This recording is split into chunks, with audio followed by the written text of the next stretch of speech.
Yes, it's snooker time once again here on Eurosport with me, Mike Smith, as we return to the Wembley Arena for more coverage of this week's Saga Insurance Masters, the biggest international invitational event of the snooker season. It's day 7, the penultimate day of the event. It's semi-finals day, and the first semi-final this afternoon is between Stephen Hendry, who's won this event more times than anyone else, 6 times, and the 19-year-old prodigy from China, Junhui. Best of 11 frames for a place in tomorrow's best of 19 frames final for the first prize of £130,000. The match starting just a short while ago. They're still in the first frame. This, incidentally, the 6th meeting between these two. Stephen Hendry's won 2, Ding Junhui has won 1, and have actually had 2 draws in the Betfred Premier League in recent times. Of course, the one victory that Ding had, in my opinion, was a very significant one. It was when he won the China Open against Stephen. He won the final 9 frames to 5 in front of many thousands of his own fans, and that, of course, was just before his 18th birthday. But it's a different day, a different venue, and Stephen Hendry coming into this match off some good performances. Well, Ding Junhui too, of course. He almost had a second maximum yesterday. So, all is set fair, I think, for a very, very interesting semi-final. Stephen here for the umpteenth time. He's been in 9 finals in his time. Ding, new ground for him. This is his first appearance in the last 4 of the Masters. And here he is at the table, opening the account of the day, the first red potted.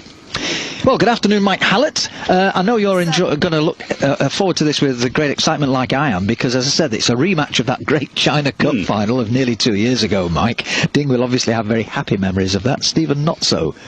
Yes, well, he's made 1 maximum this week. Used to say that we can't have another one. There's 2 days left of this tournament, a lot of frames to be played, and we've said that there's going to come a time that we will have 2 maximums in the same tournament. I don't be surprised if it happens this weekend. In the meantime, they've got Ding Junhui 15-8 on favourite with this match. Stephen Hendry 11-8 against. So that tells you something. And 1 to savour. I mean, the semi-final lineup's good. You know, Stephen Maguire, Ronnie O'Sullivan to come later. But I think this could be a very high-quality match here this afternoon. We know that Ding Junhui has been playing very well indeed. His confidence is high. Stephen wasn't at his best last evening in beating 16. Sean Murphy, it's got to be said. Neither player played classic snooker, but at the end of the day, Stephen's here, he's in the semi-final, and we all know that once he gets towards the end of the tournament, he tends to up his game a little bit. And I think he'll need to do that against Ding this afternoon, and Ding will be out there to win. He's not there to make the numbers up, that's for sure. Oh, it's the man from Shanghai who's in first. 23. He's improved so much over the last couple of seasons. And like we said yesterday, there's no reason why he cannot dominate this game in the next 10 years or so. Yes, as I said yesterday, and he has 3 attempts yet to come to be the youngest ever world champion. Well, I'll just go back to the betting actually, Mike. They've got Ronnie O'Sullivan favourite to win the tournament at 5-4. Ding Junhui second favourite, 15-8, and Stephen Hendry at 4-1. The outsider Steve Maguire at 13-2. 30. I seem to remember a couple of years or so ago, Stephen Maguire went down to Brighton as a big priced outsider to win the British Open, and he got to the final, very nearly did it. And the following month, as Ding gets that black, he went 1 better, and he won the UK. Yeah, about just under 3 weeks later, wasn't it? We had some fabulous form there in the space of those 4 or 5 weeks. I think once you do find that form, you want to continue with it, of course. You know, it doesn't come along too often. The consistency factor is the thing that you need to get. But once you're hot, so to speak, you're on fire. Well, they called Stephen Maguire on fire, Stephen Maguire, but he hasn't been too much on fire the last 18 months. It's been dampened slightly. You'll need to produce the goods this evening, though, against Ronnie O'Sullivan. But in the meantime, I'm going to concentrate on this one. Good lineup. Top players in the world here this week, of course. It's just a question of who's going to put the name on the trophy tomorrow evening.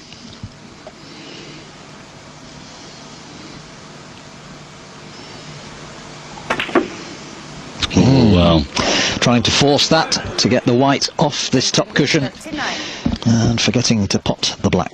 Yes, try and possibly get an angle that wasn't on. He got to the red, it was fairly straight on the black. It had a lot to do with it. He doesn't miss very many of those.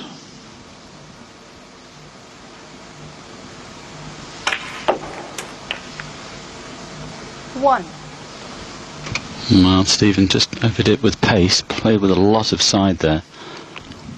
Unless he takes on the yellow and to get anywhere near these reds, he might probably just lay a snooker in behind the pink.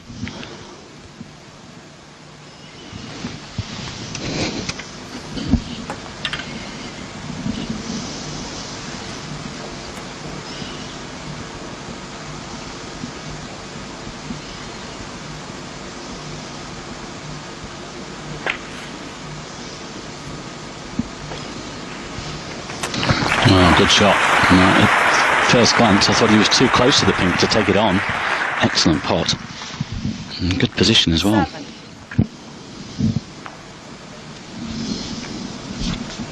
I think the other thing is as well, knowing that the Malta Cup is around the corner, the next ranking event, Mike, all the players not only just wanting to win this event for the prestige and the prize money, they'll want to hone their games into the next ranking event, which is a few days away. It's only about 10 days away, 8 or 9 days away at the Malta Cup. So, you know, and Stephen Hendry here, you know, this is not a ranking event. He's world number 1. He's provisionally down to number 7. So, you know, you'll be looking at that. He'll be looking a couple of weeks ahead.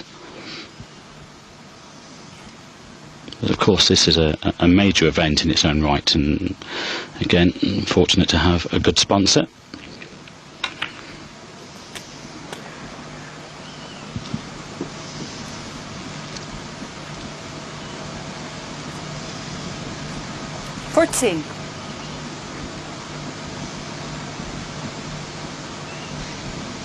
Is he playing a plant here?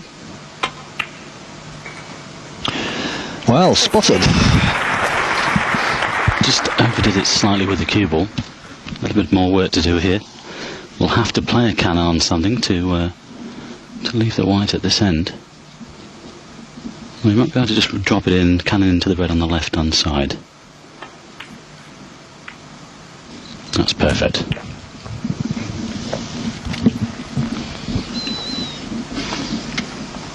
Well, although Ding was in initially in this frame, it's Stevens all of a sudden gone favourite.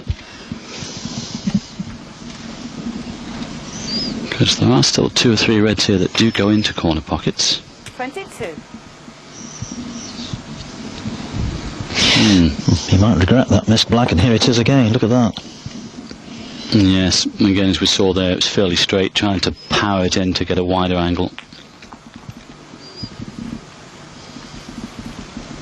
And there was glimpses last evening against Sean Murphy with Stephen Hendry, Mike, that he was starting to get back to his old self, and some of the good stuff was coming back. And it wasn't until he got to about 4-2, 5-3, something like that, that the pressure came on a little bit, but he responded as usual. But I'm sure that he'll want to up his game here this afternoon. He'll need to up his game, that's for sure.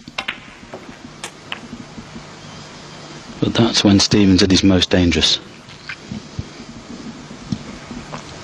35. Don't think he can land on the pink here, actually. He's got the wrong angle. He'll take the right hand red and go down for one of the bulk colours, or possibly the blue. Needed a touch more pace on the cue ball there.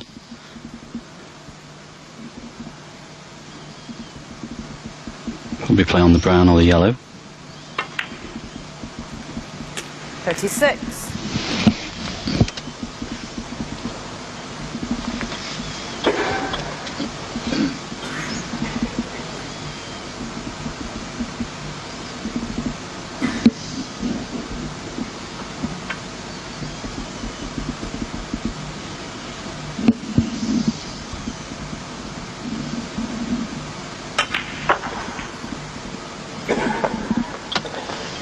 It's a great shot. Play that with a lot of left hand side, bottom and left hand side, to get closer to these reds. 40. I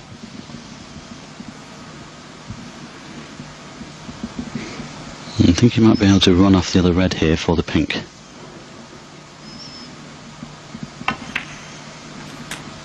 41. Well, it's not too bad because he's got the angle to collide into the red and black. He could develop that red near the black here. Would leave himself on the one near the left cushion. Looks a pretty good angle. And if he gets this one right, every chance to take this opening frame.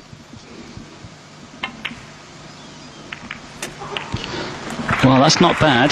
He's taken the black away from the cushion. Well, having said that, he's slightly tied the green up, although it will go to the yellow pocket. 7. But at least the second red is now open.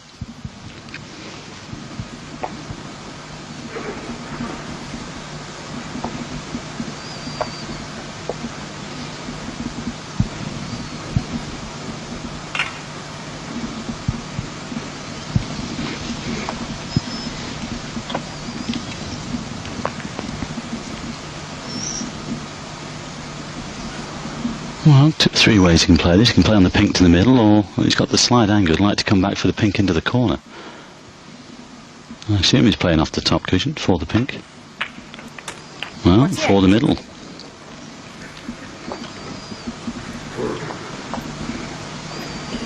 It looks fairly straight on this pink as well. I'm not sure if he can get close to this red from there. This will need a good pot. This is not guaranteed. He might have to leave himself the cross double, but if he holds the white or comes back a little bit from this pink, he could play the red to the left centre, but he wanted to be straight on this pink. He could come off the side cushion though with the white and get closer to the red.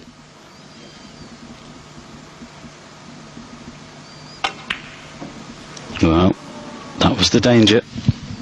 Stephen Hendry, 48. It's not bad.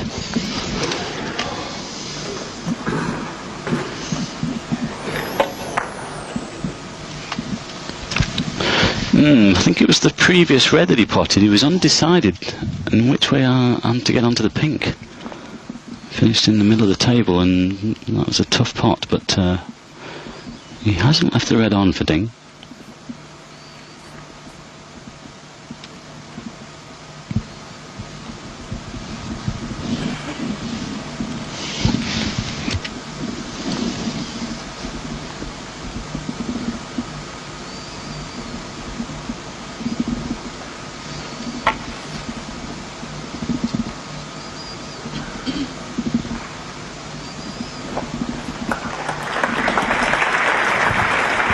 Well, he hasn't got the snooker, and I think it's a guide actually to the left corner. Yes, he can certainly get to the potting angle. It was a great attempt there from Ding Junhui, but if this red goes in, it could be the end of this opening frame. Stephen will certainly be taking it on.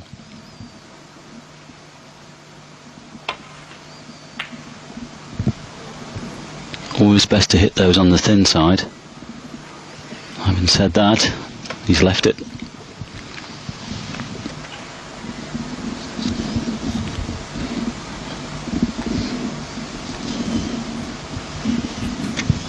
Good crowd in.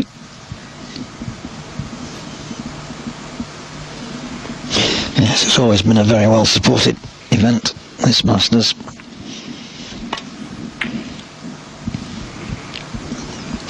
And they're opening up the whole of the arena for the final tomorrow as well, Mike. Yeah, just about to say that to you actually, Mike, because we were discussing it before we came on air, didn't we? But in this much that the amount of people there at the moment is about 1,000, 1,200 people, but they've got another layer above that, and we've been told that if it's absolutely full for tomorrow evening's final, it's just under 4,000 people which they can get into this Wembley arena, which would obviously be, it is over 4,000 actually, and remember the Wembley Conference Centre held about 2,700 at full capacity.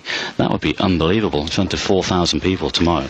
Biggest crowd in for a snooker event? It would be a new record for the history of the game if it were full, and I'm told there are still a few seats available, but apparently they've been going like wildfire this week.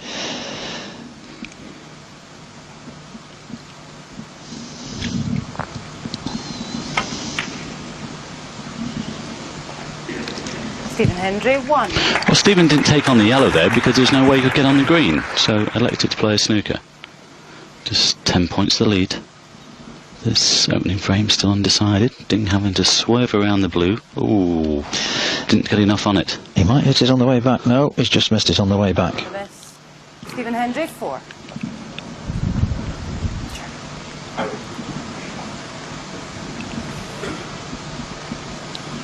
Well, Stephen's not having the white put back here because, though the miss has been called, he can put this yellow into the middle pocket, play with a touch of check side, right-hand side, and hopefully split the green from the black and blue. Up and down the table, off the top cushion. Might just be a natural angle. Well, that's there, but he's going straight up and down the table, I feel, here. Oh, he's missed the green. He could be snookered. No, you can see some of it. It's just been a little fortunate there, actually. It's not bad finishing there because now he can lay a snooker on Ding Junhui here.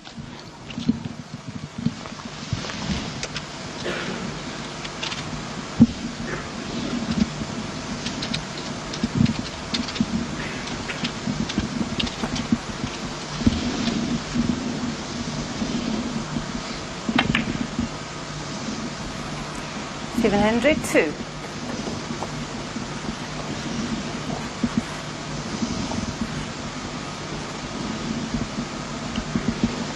Well, swerve the other way might well be the answer here.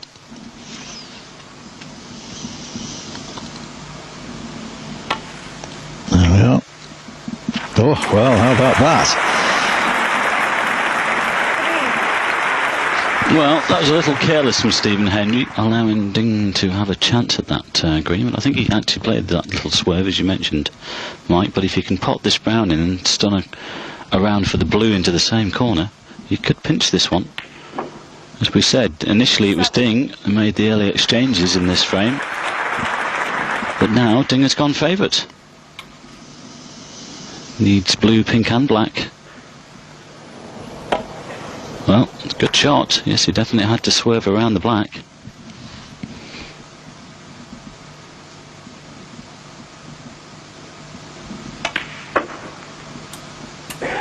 Using the black there to get close to the pink, that's okay. And if he's got the slight angle on this pink, it's perfect to drop it in or stun it in, go down for the black to the same corner. Yes, Stephen will not be happy with that attempted snooker.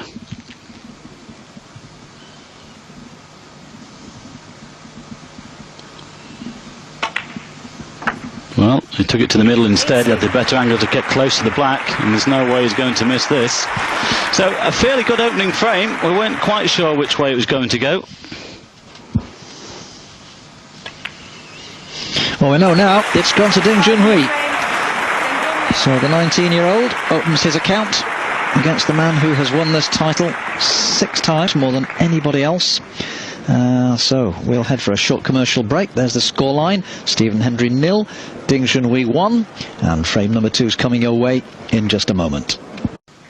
Welcome back to the Wembley Arena as you see the start of frame 2 in this Saga Insurance Masters semi-final between Stephen Hendry and Ding Junhui. Just a reminder, we have Ronnie O'Sullivan taking on Stephen Maguire this evening for the right to contest tomorrow's best of 19 frame final and have a pot at the first prize of £130,000.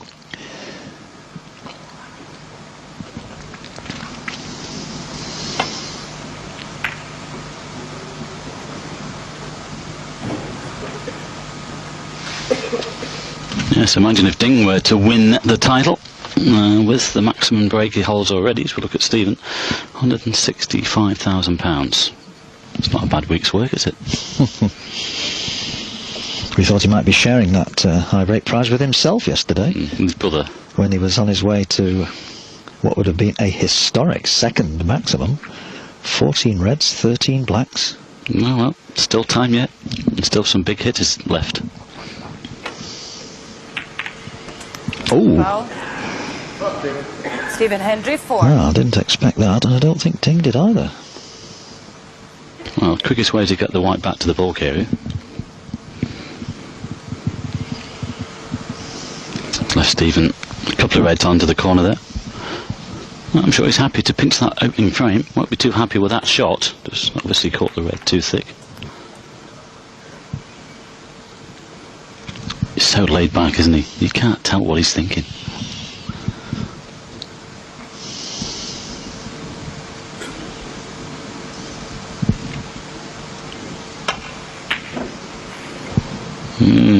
I expected him to get that one.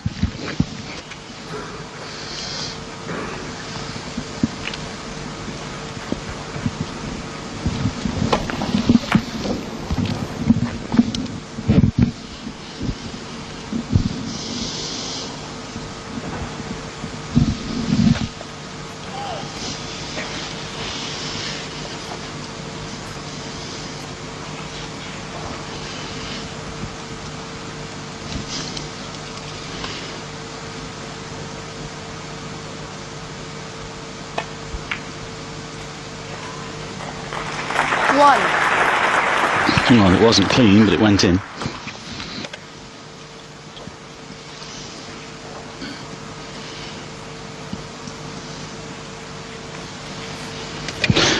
Yes, array of official photographers around the arena getting snapshots of the top players. Various papers and magazines.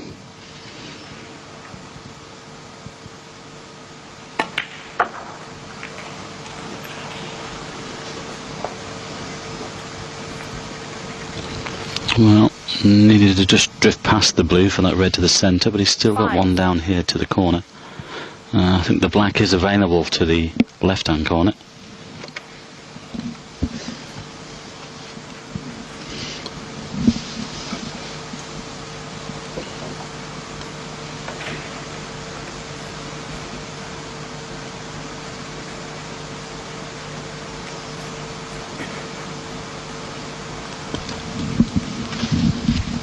Just thinking a couple of shots ahead here. Obviously when he's on the black and re-spotted, it will tie up the black, so he's going to need to remove that red from the black spot. 6. Oh, he's overdone it. He tried to leave it low on the black there to nudge the red away, but overdid it slightly. The black is still available to the middle, but too risky. I'm sure he'll play a safety shot here, down towards the green. Took the opening frame from Stephen when perhaps we thought Stephen was going to clinch it, and he wants to keep the initiative in his favour.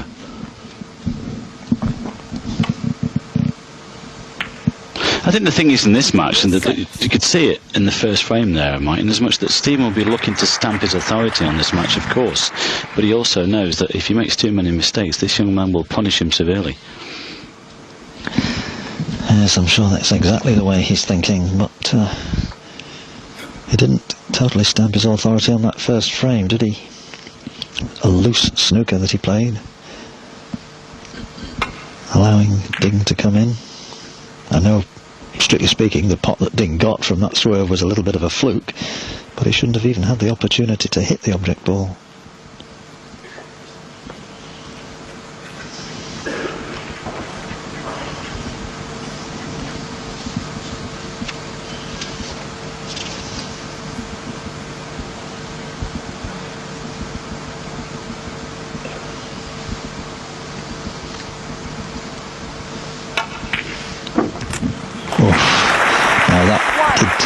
Very good cueing. That was dead straight. Look at this. The cue coming through absolutely straight. Well, choice of brown or green. I would think green is favourite here. Looks fairly straight on the brown. Just wonder whether he might attempt a nudge here and try and disturb the black. Could play on a red, of course. There's a red. Well, that's fairly straight on that brown, so the green would be the shot. There's a red just below the pink that's available here if he just drops this green in. Plenty to play on.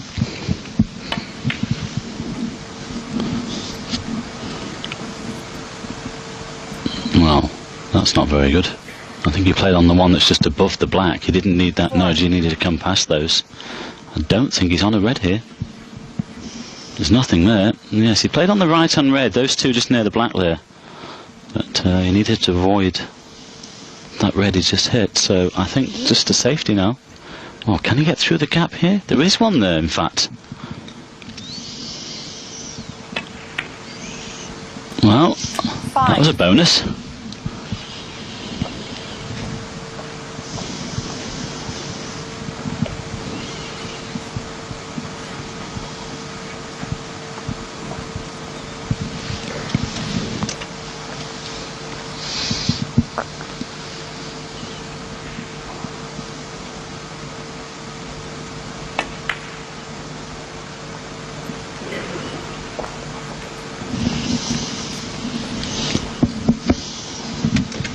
Wanted to touch more on the cue ball there.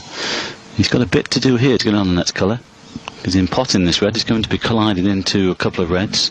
This is not guaranteed position. If that white had been another 5 inches up the table, he could have disturbed the black. So he's got to play a good positional shot here.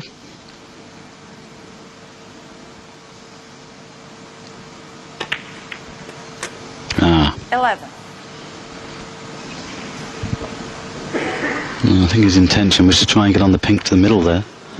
Caught that red too full, and he did a half ball contact on the left hand side. Out of position, now he's got to find a colour. Green. He's nominated green. Green ball. He'll come off the left hand cushion here, touch of right hand side on the white.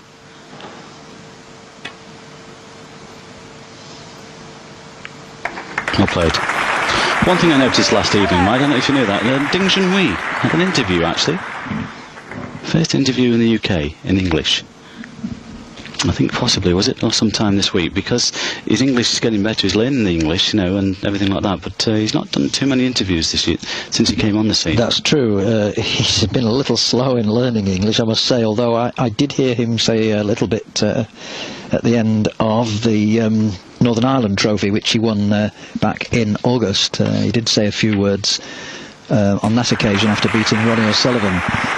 It was very stilted, though, I must admit. He's got a way to go yet. Yeah, he was quite good last evening. He's obviously getting better then. I still say, though, that the first English words he learnt when he came over here was were, would you please clean the ball, ref? The cue ball, I should say. I'm not even sure he knew what the colours were in English when he first came over. Certainly when I first met him, which was down in Brighton just over 2 years ago at the British Open, he couldn't speak any English at all then. He was talking solely through an interpreter who was travelling with him on that occasion. But he's living in England. He'll learn, just like he's learned his snooker. I'm sure he will learn his English.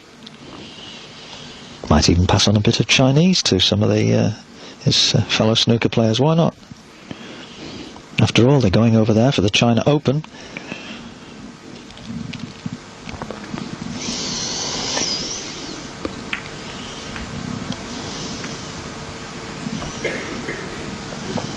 Well, there was a red on here to the right centre pocket.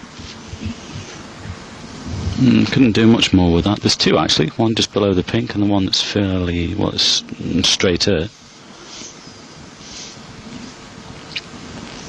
He's taking the one near the pink actually, it's a better percentage, going away from the reds if he misses.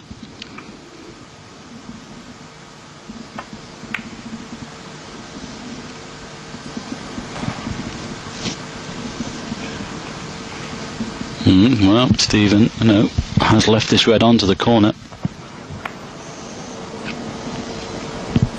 Wasn't too close.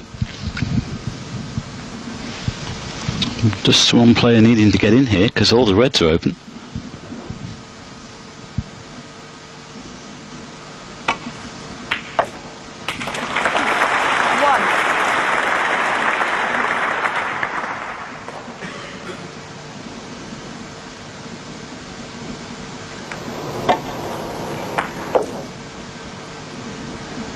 Get the feeling, Mike, I did, in as much that if Stephen's not careful, as I've just mentioned, Ding could start to dominate this match.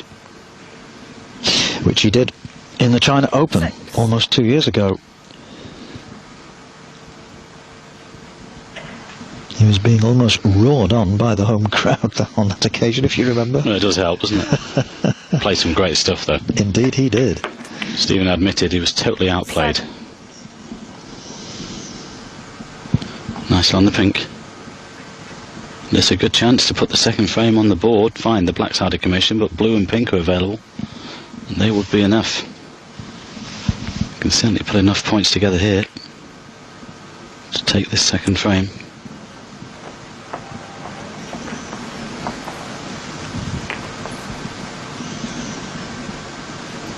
$13.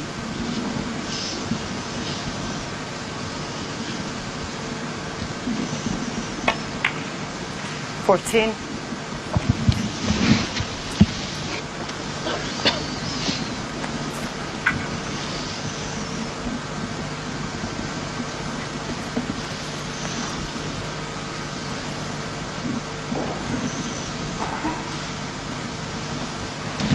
Well, an attempted red into the middle from Stephen. Could cost him dear.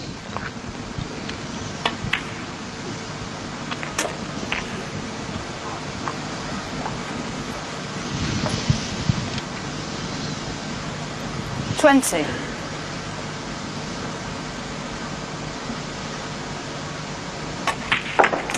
$21.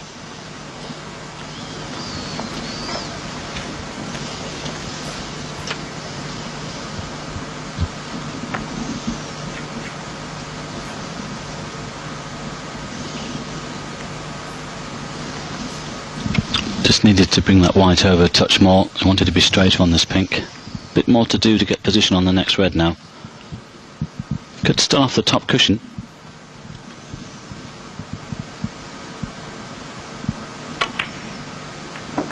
Oh, he's played a cannon. Calculated cannon, well played.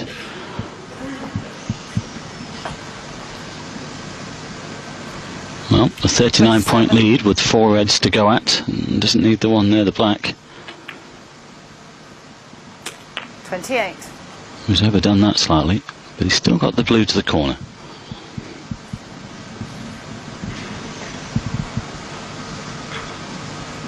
Just checking the scoreboard. A couple of more reds will do.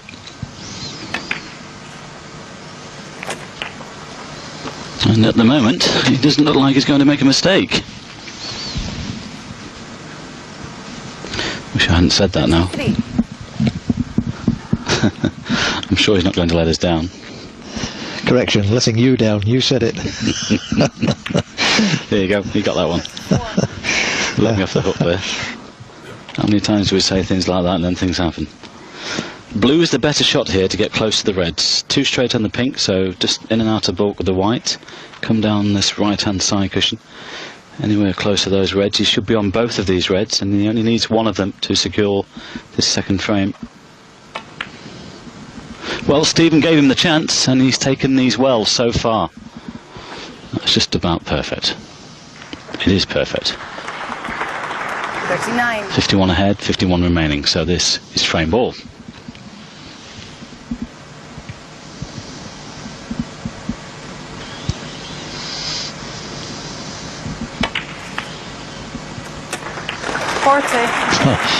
Well, that's actually helped his cause, actually, by getting the 2 reds, because there's no way Stephen can get snookers now, and I think he might even concede if this shot does not go in.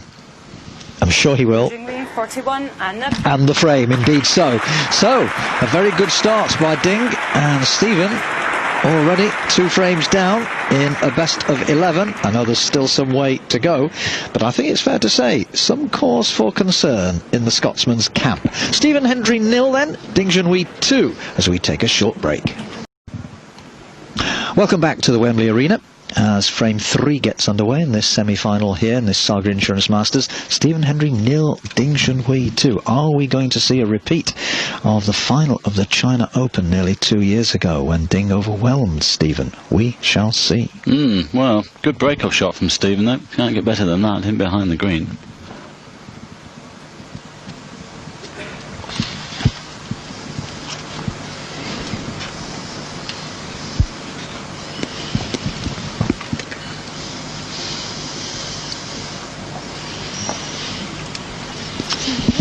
Well, several ways can go here.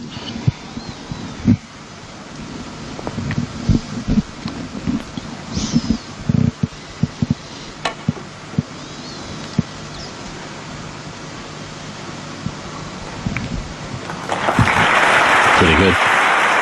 Don't think he's left anything there.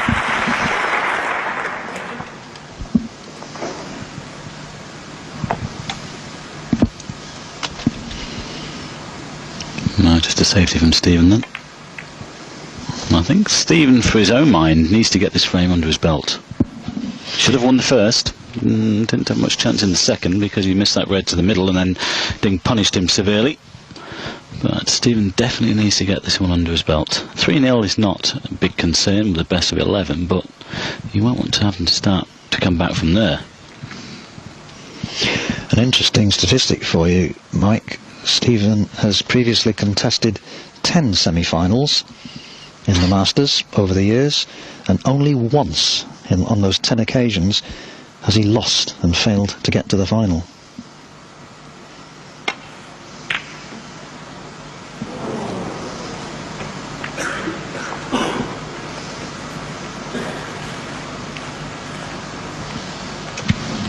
So we're preempting about doubling his tally then, are we? Possibly. The way things have started here, you never know. Marvellous record at the Masters, Stephen.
Not sure if Stephen can see any of these reds actually. I think he's snookered on all of the reds.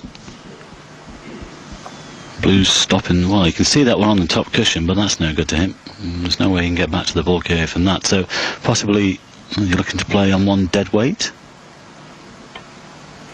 Yes, red on the top cushion.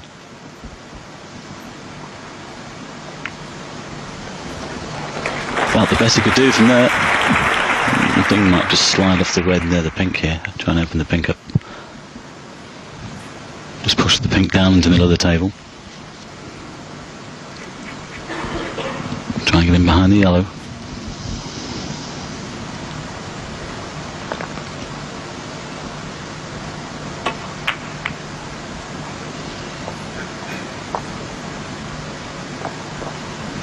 Well, this time Stephen does have a path back to the ball carrier. Red in the middle of the table there, about quarter ball. Avoid the reds near the top cushion, no problem.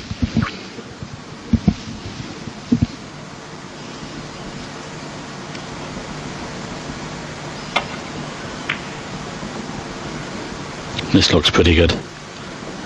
Could be being behind the yellow, not quite hard enough. No, settle for that, but I think Ding will be able to play a similar shot here. Yes, Stephen will be a little bit disappointed that he didn't get that white in behind the green and brown. And that often happens actually, when you're absolutely flying, the white drops in the right place, and then if you're struggling a little bit, it just goes just in between.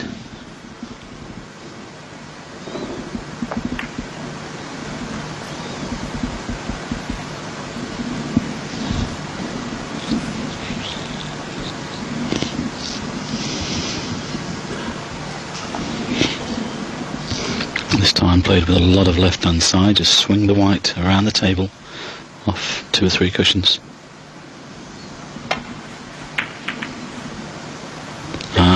He's pushed one to the corner and I don't think he's covered it. That's a little careless from Stephen there. Should have made sure he didn't do that. Well, the red's easy, but it's a question of position. He's got to feed the white through the gap there to get down for the blue. He's done that. 1. Well, green will do.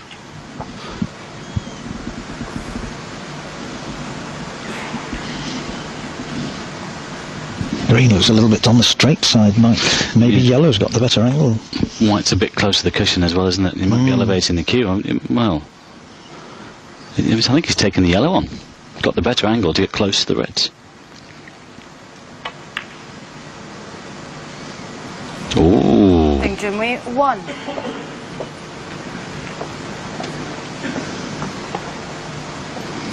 Well, should have got that one really. Now, is this the opening that Stephen's been looking for to try and get his cue arm going? We say he had a good chance to win the first, not much chance in the second. And he's been sat in his chair for a good 15 minutes or so, 20 minutes. But we know how good he is at once he gets half a chance, how he can make it into a full one. There's a bit to be done here. Black's tied up, pink going back onto its own spot now.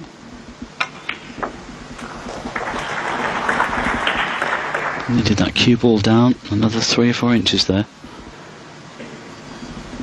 7. It's not really a problem.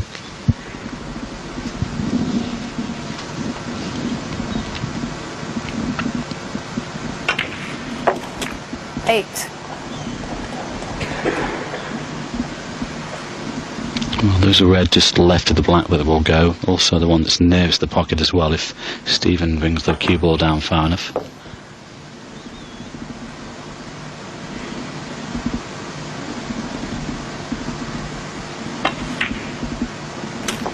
Oof. Well, that wasn't clean.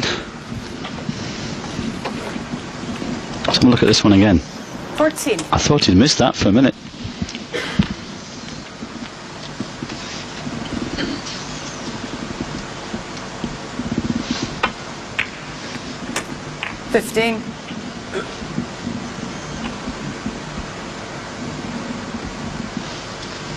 Well, he's got the angle just to nudge these 4 reds here if he wishes. He's still got the red left of the black to play on, but he could take a calculated risk here and just try and nudge these. Let's see what he does. No, he's played on the loose red. That's not a great shot. And he's underhit that by at least 9 inches. And you can see the 20. Well, dissatisfaction in his face there.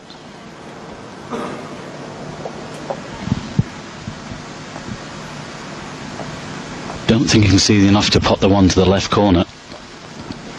Let's have a quick look. That's where he wanted to be.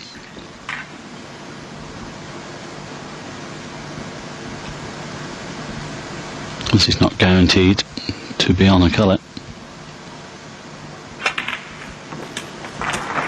Oh well, just pop the second one in just to make sure. Done well there. Yes, he has. Unfortunately, he's the wrong side of the pink. Which one do you think he played?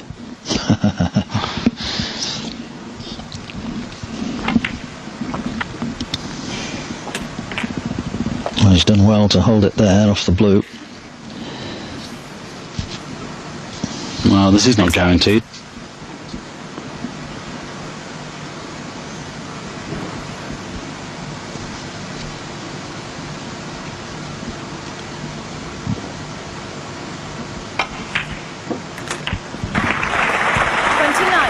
Well, they're not going in clean at the moment, but they're going in. He'll settle for that. Still a lot to do, though, to win the frame at this visit. He's just looked at the red, which is just to the left of the pink, of the black, I should say. Well, after this shot, he's going to have to disturb something. He might try and play a little nick on the 2 reds that are together here. Quarter ball, pop that one, and nudge those 2 reds left of it. If you can open those up, he could stay on the pink to the middle.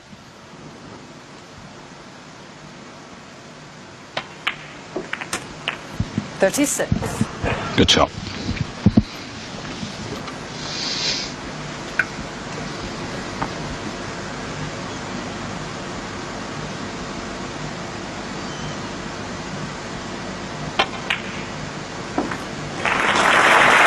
Well, that previous red he potted allowed him to take on another couple of reds with colours. It's still a good pot on the pink, but still a lot more work to be done actually after these 2 are potted. But as we've often seen with Stephen, he can make something from nothing. This has been a terrific break so far, but again, still work to be done. 43.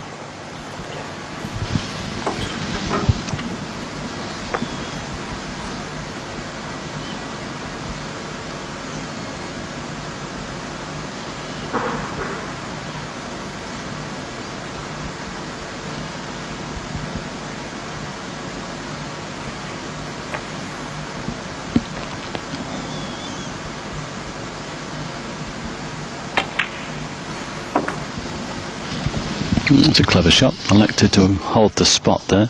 Pink will go into the black spot. 49.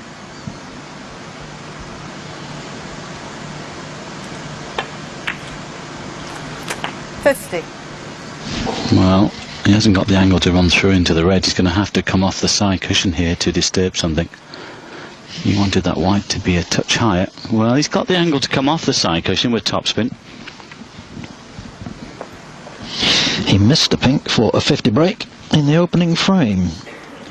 This time he's produced the match's first half century. Got to put a lot of topspin into this cue ball here. And again, this is not guaranteed position.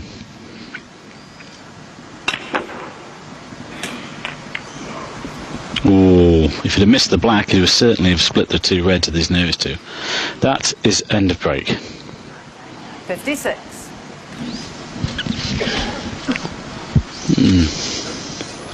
I think he might be thinking about the first frame when really he should have won that in a good position.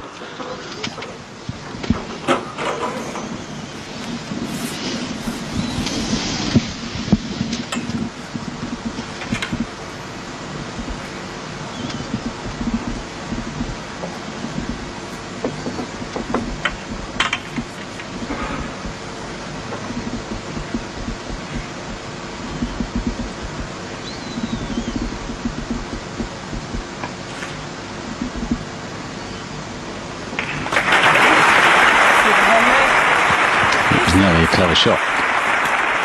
He's given Ding an easy safety shot now back to the ball carrier, and he can develop the reds because he's 55 behind, of course, and he needs those reds with high value colours.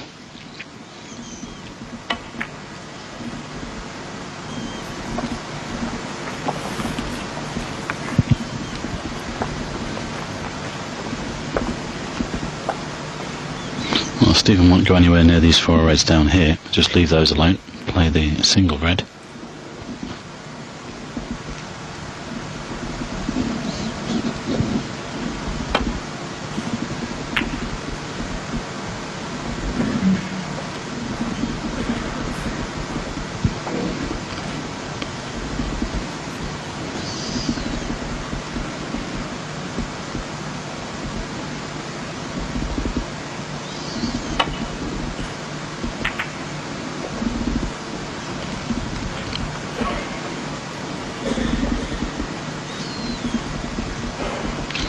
Well, that's left things a little awkward. I think it's just enough room there to cue for these two near the black spot actually, so not too bad. Stephen's got to be careful he doesn't push one towards the right corner pocket here.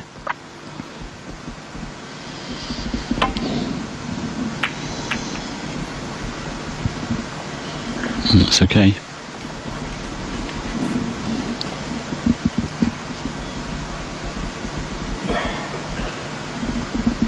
He's got the added insurance, of course, that the brown is in the middle of the back cushion, if Ding did get the chance.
Oh well, actually he's come out not too bad. He caught the first red far too thin, I should say.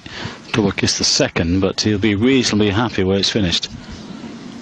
Yes, this red will cut to the left corner, but well, it could have been easier than this. I think Stephen will take on I'll take this red on to the left corner, of course. It's about a quarter ball cut. Overdid it. And he's left the same red on.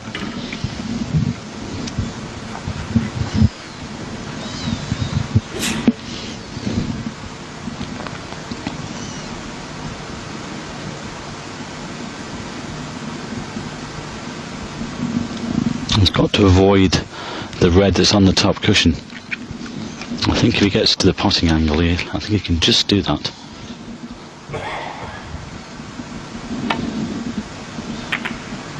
Ah, well, again, not too bad.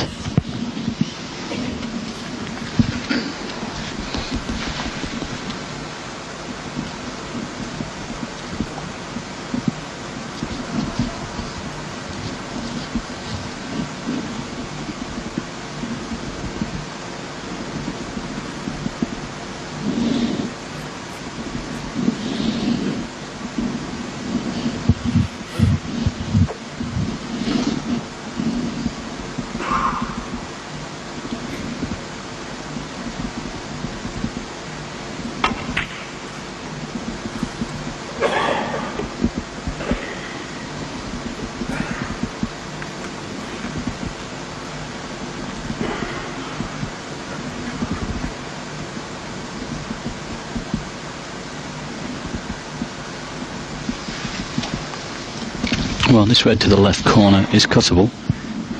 Ding could play a safety off the one on the right hand side, try and get the white down towards the brown. Needs to, of course, not to leave that red on there in the middle pocket. But if he gets far enough down the table on the left hand side, roughly where he is now, it should be okay. Well, that's Hawkeye showing you the situation. But the pot is on, but safety for me is favourite.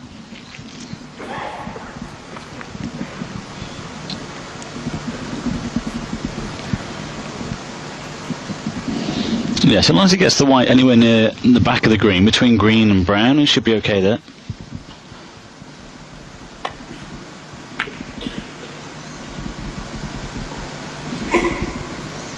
Good shot.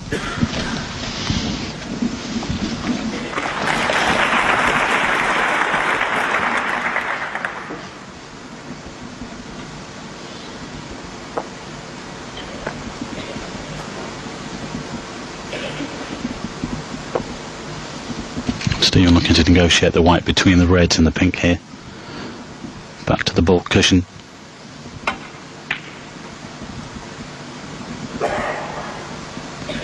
Found the gap, just under strength slightly. And I think he's covered the red on the left hand side with the blue.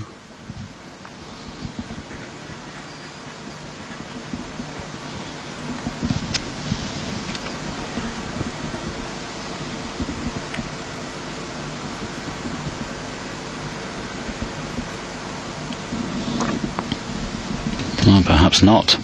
Ding's taking this on, he's playing to cut this red in.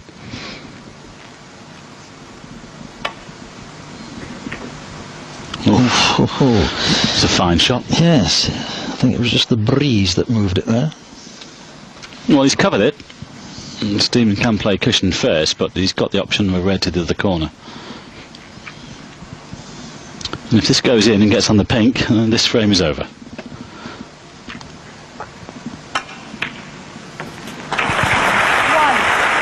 I think Stephen really needed this frame, Mike, again, to settle his own mind. Most definitely. He could have won 2 out of the 3. Well, he's certainly won 1 out of 3 anyway, and that'll make him feel a little better.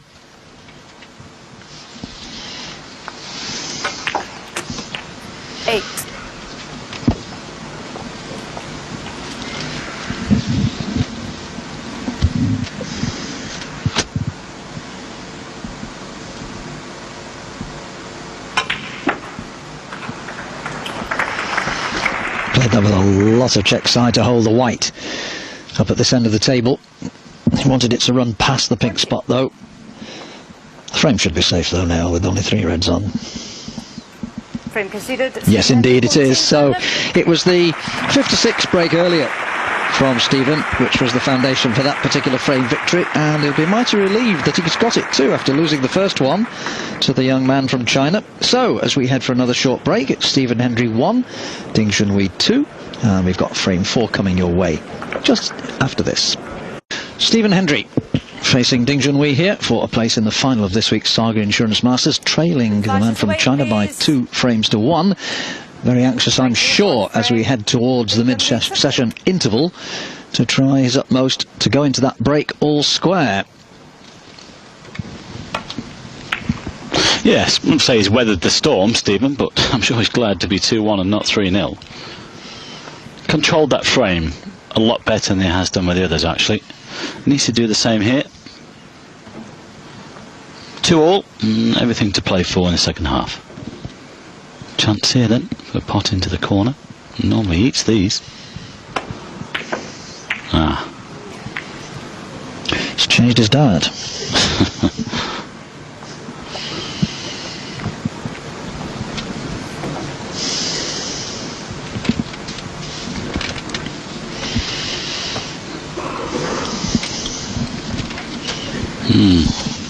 Could make him a little sick, actually, if Ding Junhui were going to make a good break here.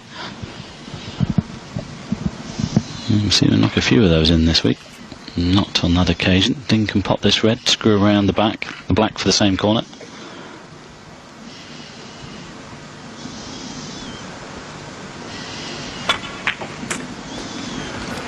One.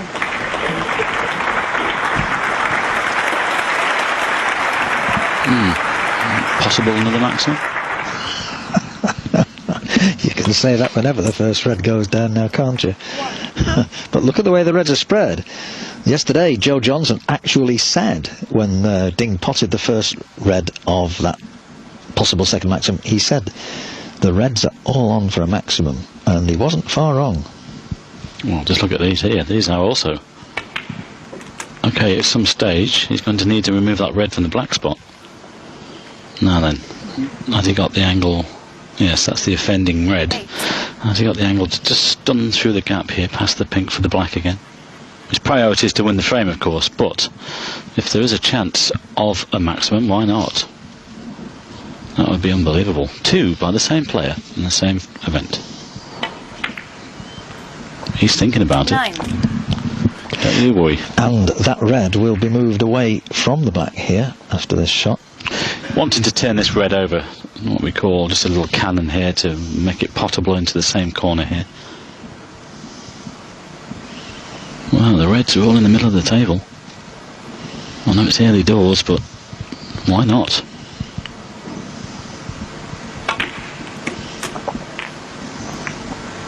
Perfect. Yes, it would be snooker history if any 2 different players were to make a 147 in the same tournament, let alone the same man. That would be peculiarly extraordinary, if that's not a bit of tautology.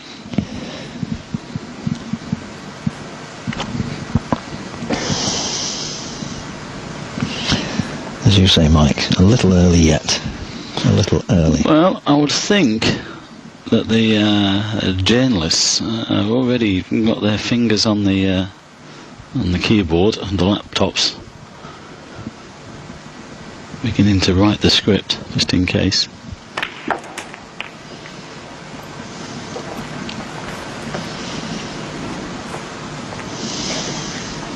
$24.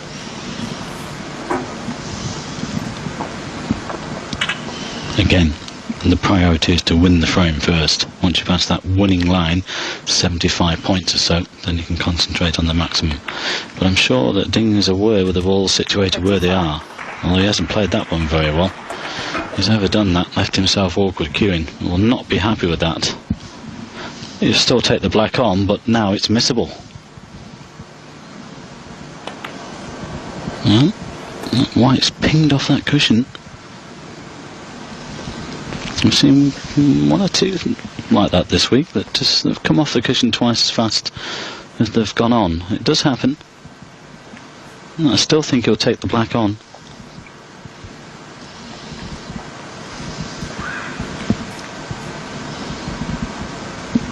This is missable.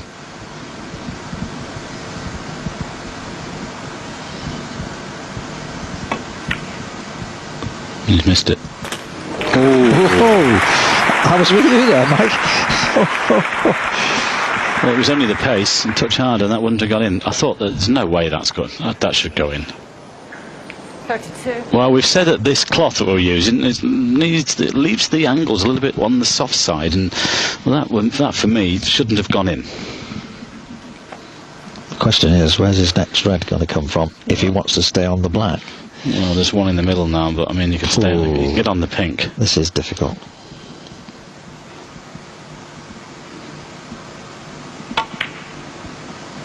Yeah. Junhui, Well, 32. just 4 reds and 4 blacks on that occasion. I'd left that red onto the corner. There's definitely one to the left middle and one to the right. I think he was thinking about it. He would have been thinking about the marksman there, but just the last 2 shots he got himself out of position in awkward spots there.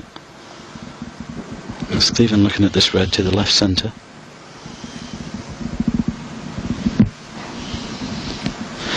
We can forget about the marksman now, of course. It's just a question of who's going to win this 4th frame. Stephen looking to take it, and well. I was about to say, looking to take it and level things up at 2 apiece. That really is a bad mess. Could cost him the frame. The reds spread the way they are.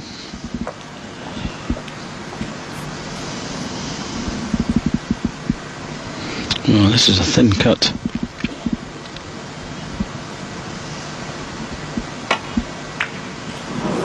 Oh. Well, it needed to be thin, but he hit that about quarter ball.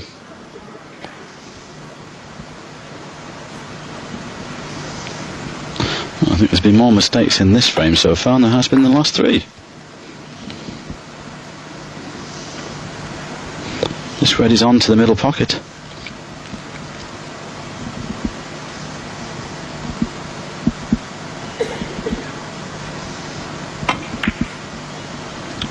To play the snooker. Good shot. Ding's in all sorts of trouble now. There's not a spot on the table here where I think you can leave it safe. He'd like to get up to this red that's close to this top cushion, but how on earth does he do that? Possibly the one that's near the pink as well. That could cover 1 or 2.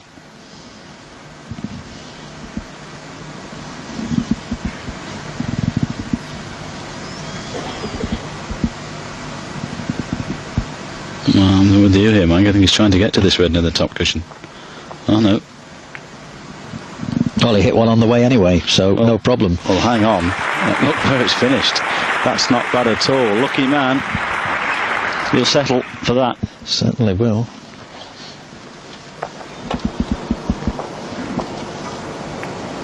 He just flicked that one near the pink. And he also hit the one that he was actually aiming at anyway.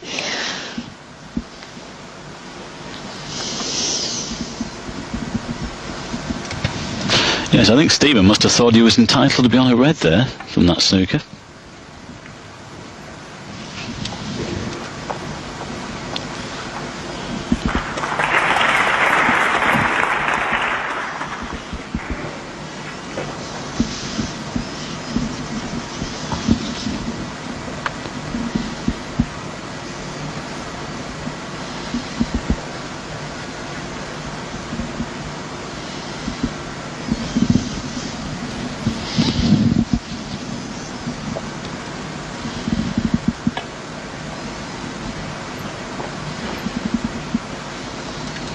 Doesn't want to turn this red over. He has done. Now then, that could be costly.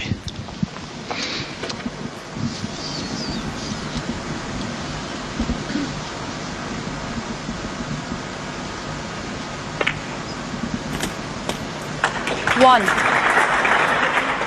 Obviously, if Stephen were to make it 2 apiece here, he would be much happier the player going into that mid-session interval, because at 2-0, it wasn't looking good for him, but he's kept things together and kept battling.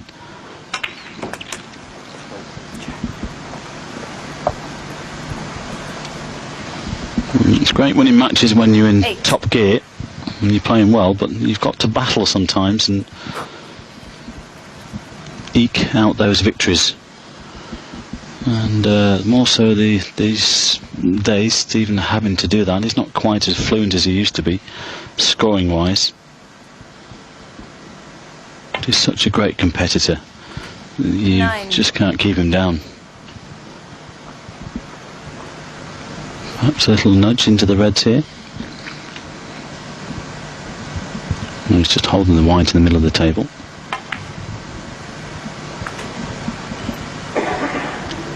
Well, if he doesn't get careless, we don't expect him to make it 2-2 from here. 14.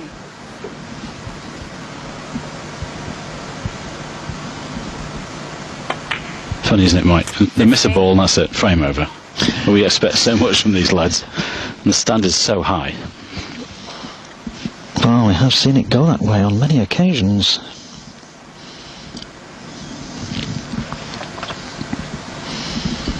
Certainly the average frame duration these days is a lot less than it used to be, say 20, even 30 years ago, surely, when frames used to be much more protracted. Century breaks, of course, were far rarer in those days.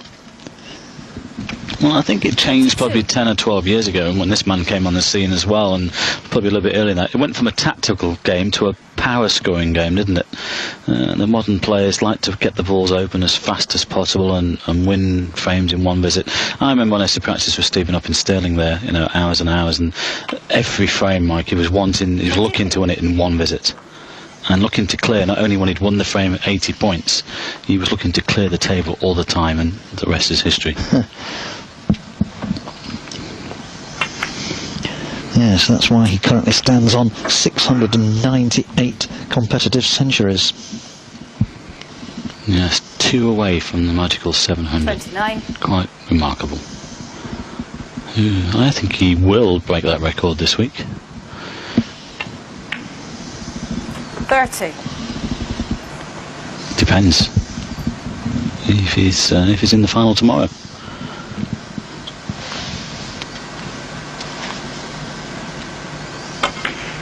At least if he wins this 4th frame, it's definitely giving him a chance to win the match now. 35. So that puts him in the lead in this 4th frame for the first time.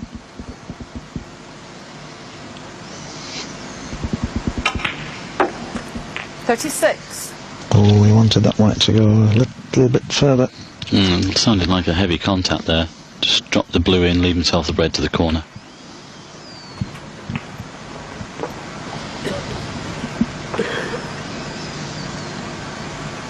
$41. Just a little stun on through for the black.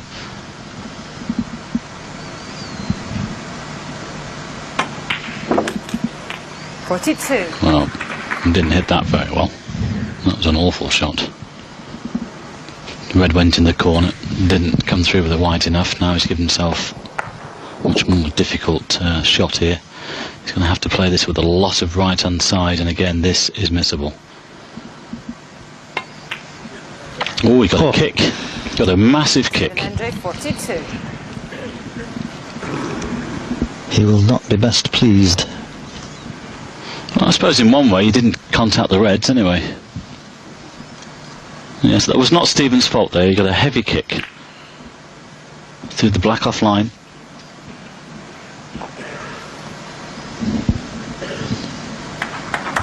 Good safety.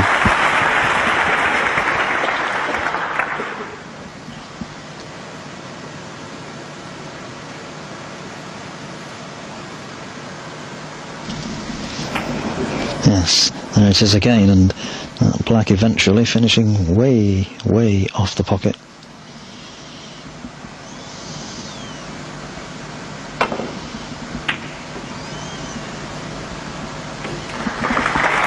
Well, it's an excellent shot from there. First had to swerve around the yellow, contacted the red perfectly. And to get the white down there was a good shot.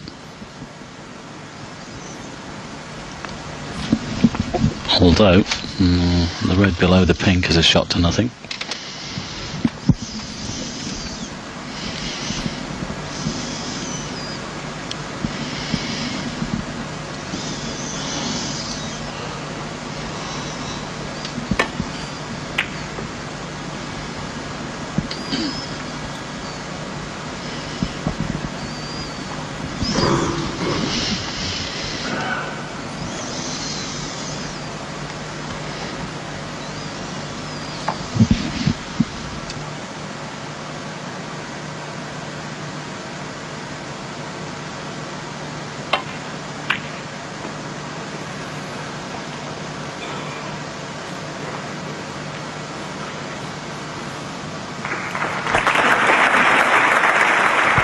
little nudge on the brown made all the difference. Just put it in behind the green, and I think Ding's snookered on all the reds here.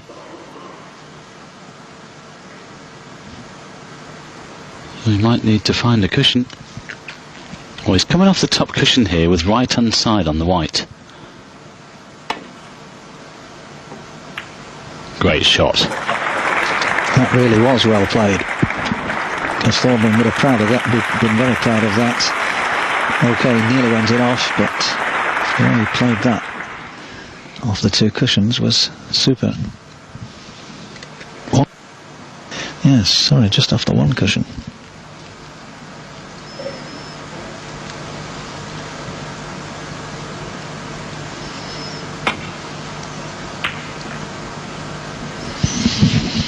Well, Stephen's still looking for that opportunity to clinch this fourth frame and take him into that mid-session interval at 2 apiece. Not quite there yet. If he can get into that interval at 2 apiece, then you can think about his strategy for the second part of this match. He's just got to hang in there at the moment. This looks pretty good. What a shot. Oh. Take that. Good name for a pop group, that. Yeah, could be.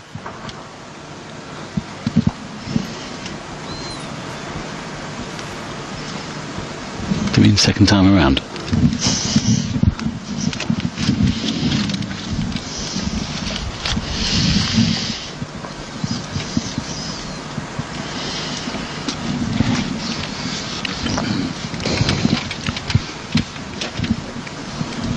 I think he's trying to get on the red nearest the cushion, near the right-hand corner, I should say. No, it's the one near the cushion. Oh, that would be called a miss. Foul and a miss. Ding Junhui 4. I'm sure it'll go back. Wasn't deemed a good enough attempt. Yeah, Stephen can play on the red that's nearest the right-hand corner here. Sting just sits in his chair, asks the white to be returned. He wants to play on the one nearest the right-hand cushion, and he feels that if he can contact that one, then he might not leave anything on here. And to play with a lot of left-hand side, this looks better. This looks very good. Oh, well played. That's probably about the best he could do from there. Yes, and as you rightly noted, Mike, there was an enormous amount of left-hand side on that cue ball. Well, this red is potable to this left corner. Can go down for the brown. Just needs to pop this red in and get in. The other reds are available. Yes, it's there. Alright, I said the brown. Any of the bulk colours are available. Well, just good position on the red down here. Black's available. And this is what Stephen was trying to avoid, allow Ding back in, but he played a wonderful snooker.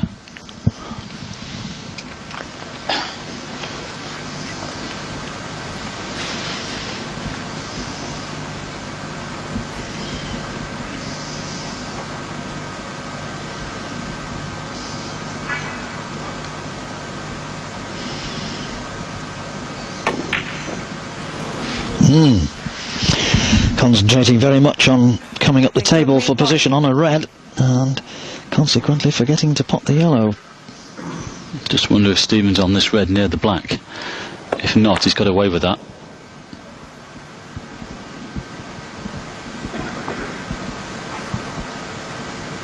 He's not, and the other one doesn't pass the black, so he has got away with it. Stephen just playing a safety shot.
Well, the only problem with that is Stephen might find himself behind the brown after this shot.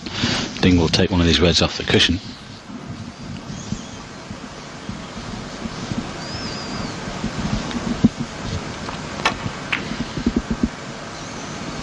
Walter Green. Well, he needs some cover. That is not a good shot. Ding could have played that any way he wanted to, but caught the red too thick. And that was a poor safety from Ding Junhui.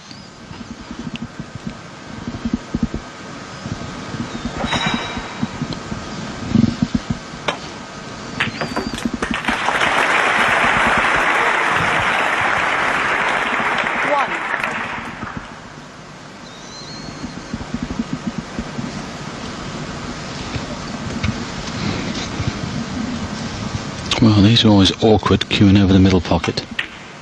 Well played.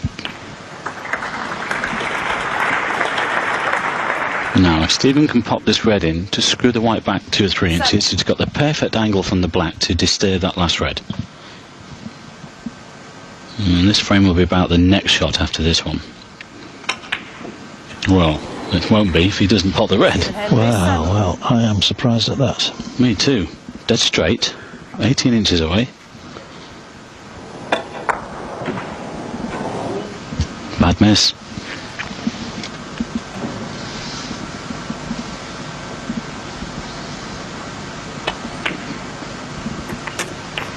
One. Well, I'll probably play the snooker in behind the yellow here.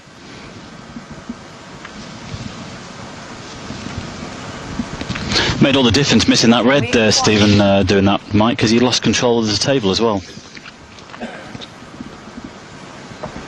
He'll probably have to come off the right-hand cushion here. Well, he's come off the top cushion, he's gone for the extension, so off the top cushion, just resting on this red.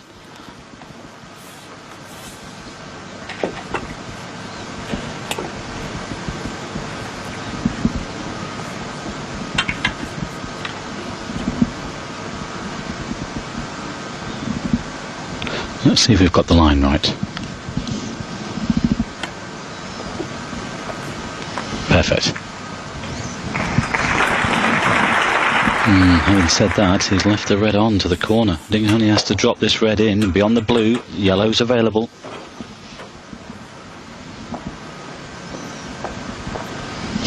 Yes, there's still a real danger that Stephen could go into this interval 3-1 down. Well, you know, Stephen should have won the second frame and Ding pinched it. This could be the same scenario. No, he's not going for the pot. Doesn't fancy it. Well, that's surprising. I'm very surprised he's not taking this on, because he plays it at pace. It should come away from the pocket. He should go for this. He's bound to be on the blue. He's listening to you, Mike. Well, I just think it's worth the shout. You know, at the worst, he's going to be 2-all at the interval. I think he is going for it. Screwing back for the black. Looks good. Oh. Well, he's come away from the pocket. Yes, I think that was a good shout. It was worth a go. Well, again, I'm surprised they didn't run through for the blue, because a dead straight blue, just drop it in, bound to be on the yellow.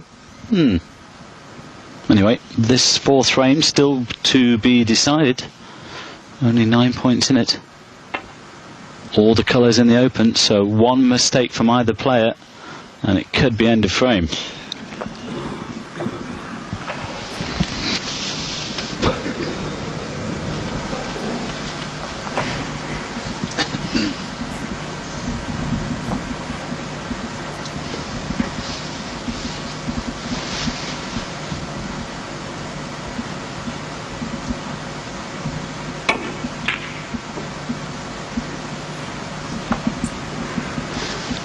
This is looking good. And he's played one there. Great shot. And Stephen will have to come off the right-hand cushion just below the middle pocket here. I'm not sure if it's the natural angle. He's going to have to bounce this white into the cushion. He can't come off the left-hand cushion. Brown's in the way. He's downward striking here. I'm sure you're going to have to bounce this into the cushion and create the wider angle. Just watch how hard he hits this. Great shot. Has he got away with it? I think he has. Oh, so lucky. Stephen Hendry, a stroke of luck, don't believe it. But has he got the snooker? I think he has, Mike. I don't know. Ooh, that says yes. Lucky man.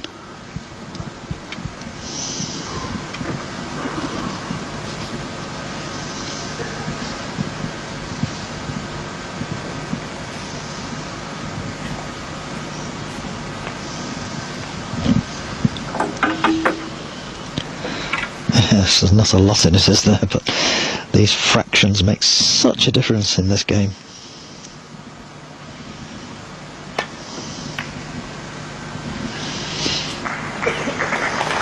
That's a good shot.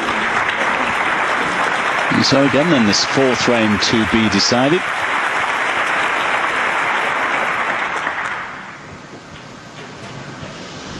Twice across with the red here, white up and down. Could get the cross double. Might be on. Played it on the thin side for safety. Well, didn't get the snooker, but got them safe. Or the red, I should say, anyway. This is tricky. The red's tight to the back cushion. He's got to be careful here. First of all, he's got to avoid the double kiss. This is not easy to get safe. Ooh, and it needs to go beyond the middle. Just.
How much more life is there still in this fourth frame?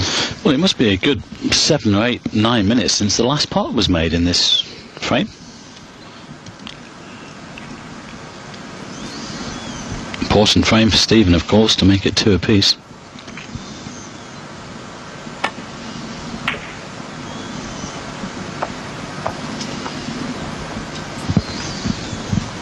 Well, he hasn't got the snooker, but the red to the path for, the path for the red to the corner is covered.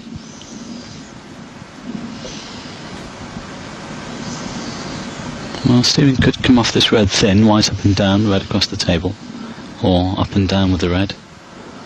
And he's just got to be careful that both ways he has to avoid the double kiss. He's not 100% happy. Just working out the best route to take.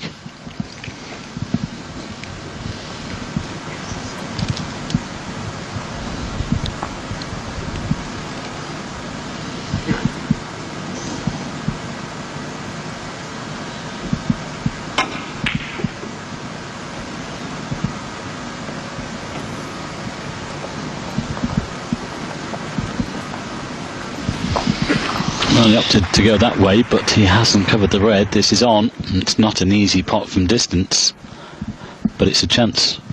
And I think Ding will take it on. I don't think he'll play safe here. I think he might take this red on. All the colours there in the open, ready to be potted.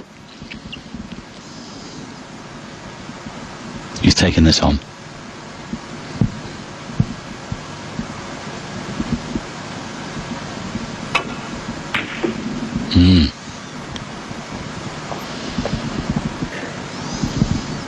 Not bad. Well, we need to slow down. Well, I say not bad, but it's gone on a little, and this is cuttable now. I think he was hoping it would just roll another 2 or 3 inches and be covered by the green. This is definitely on, and there's an angle to come back up the table for a big colour to stay for the yellow afterwards.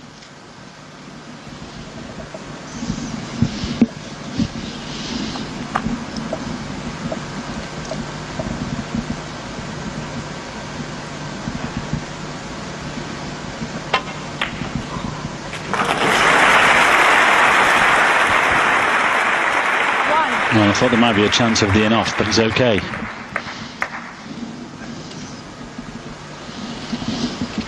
I think he might take the pink here because that's best for getting onto the green, the yellow I should say. No, he's going for the blue. He's the wrong side of the blue. So he's left himself a medium distance shot on the yellow, but at least he's back in control here. Well, still needs yellow, green and brown to secure this frame.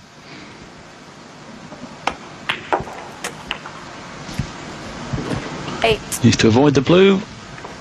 Okay. Well, this will put him 22 the lead, 22 on the table. So as long as he gets on the brown to the middle, it should be 2 apiece. Set things up nicely for the second half.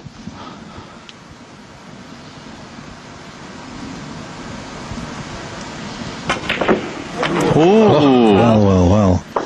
Stephen Hendry 8, Ding Junhui 4. And that could change everything.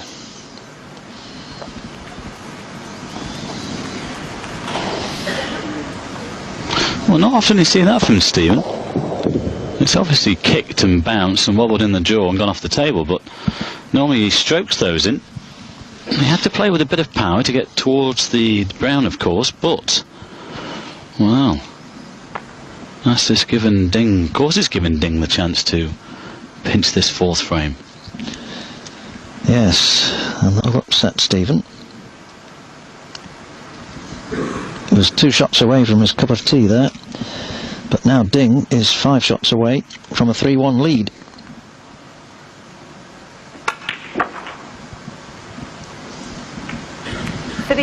Well, he's cannoned into the brown, but it's not bad. It's still on. It's a little fortunate actually that it has finished like that.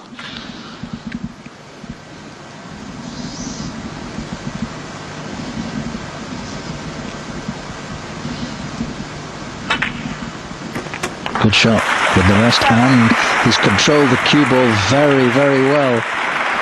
Well, this will be sickening for Stephen Hendry. He had the chance there to make it 2 apiece. Okay, I mean, it's not a disaster. It's only 3-1, best of 11, but 12. He knows that, you know, there's 2 frames gone here that he should have won.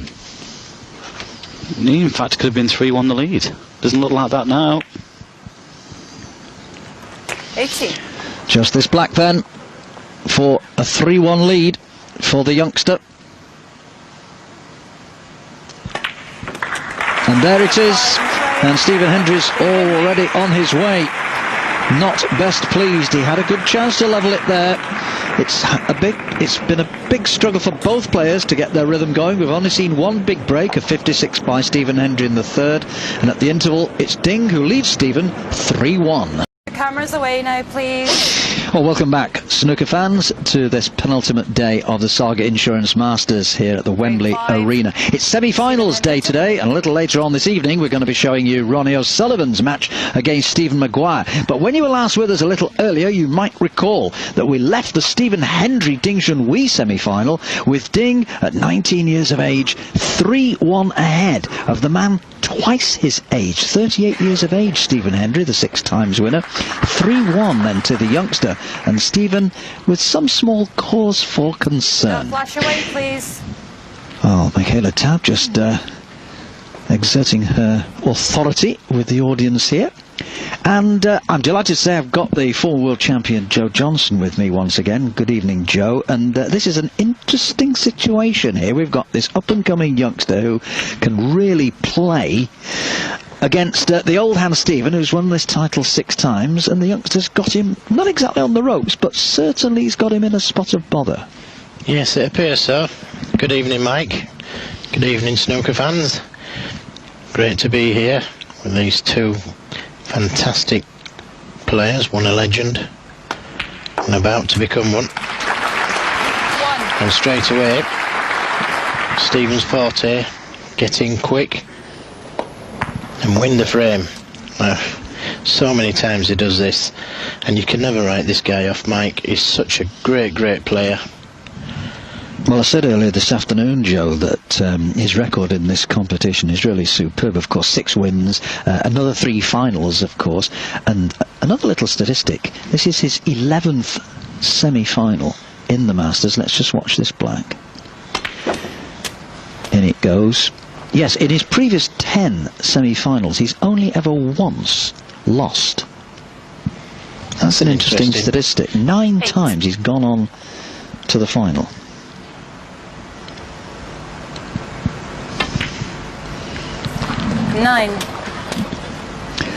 So, a determined Stephen Hendry coming out from his mid-session interval, anxious to get back on terms with the youngster. Yes, this will be a very open game, very attacking. Both players like to go for the shots. Now then, the pink clearly does not spot. Michaela Tabb having to put it on the other side of the pack. There it is, and you can see at top of your picture there, the pink spot, just slightly obscured. It slightly helps matters as well, that Mike, because should he want to go into the pack from the blue, the reds are freely available, the pink's not stopping the white. 16. Important to get the right side of the blue, of course. Now there is 2 reds next to the black. I don't know if he's got enough angle to play this with a touch of left-hand side. Bounced off of 2 cushions. Obviously he didn't. He could do it being left-handed here for this one, couldn't he? I don't think Ronnie O'Sullivan would need the rest. I wonder if he's a good player with the rest, Mike. Ronnie O'Sullivan. We don't often see, do we? We know he's good left-handed.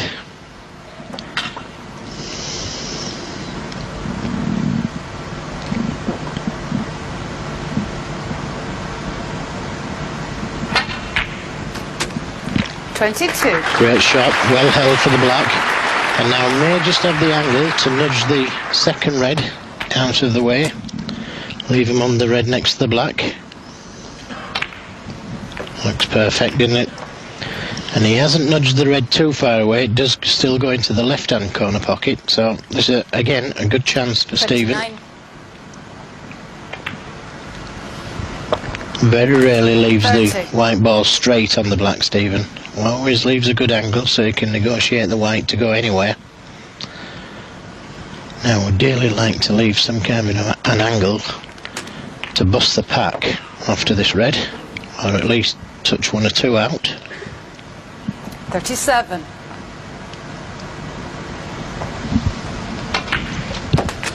38. Now then, Stephen Hendry special. He never holds back when he goes into the pack. Full-blooded. And this needs to be at pace. Onto the pink. preferably onto the red next to the pink. Well, he got them both, and that's worked out okay. Now, does the red go past the pink? 45.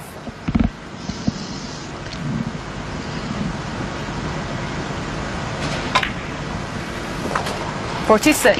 Well, Joe, I think they're all at his mercy here. Yes, how many times do we see it? Mike goes into the interval, comes back out again, all guns blazing. And he got a kick there. Unfortunately, it didn't alter the path of the pink, which it does sometimes. Here you can see, pink straightened up. He thought he'd missed it. But it's gone in. And he's still battling on.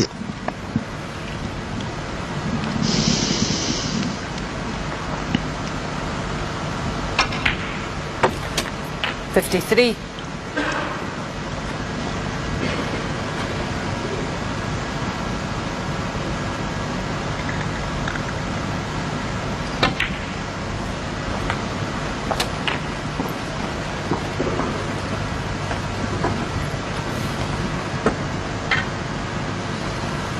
59.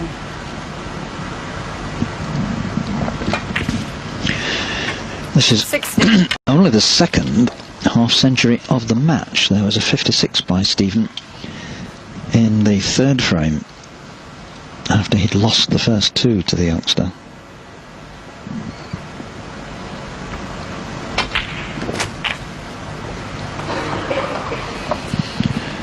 Well, this is a notice of intent, I think. 67.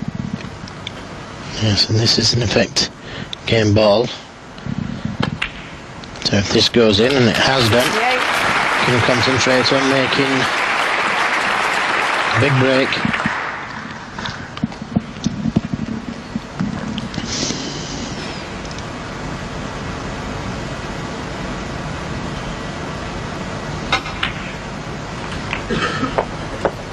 How many times did we see this, Mike?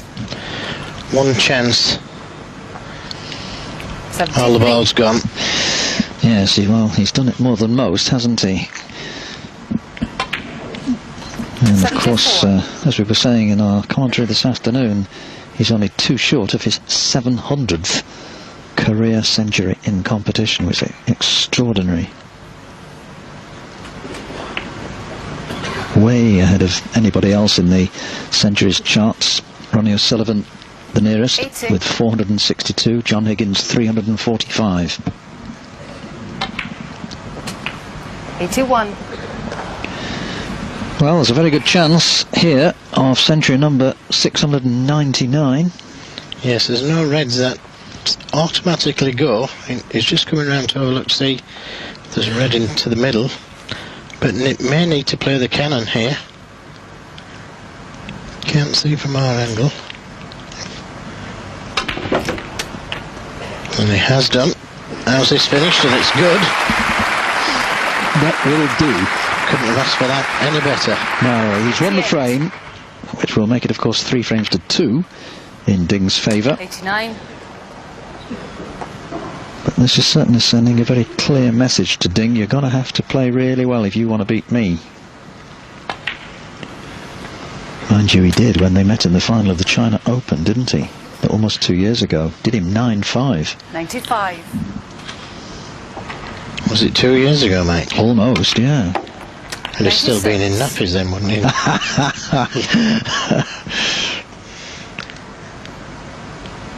What a fantastic achievement for Ding. 19 years old. So, there is the century, number 699 of Stephen's career. 103.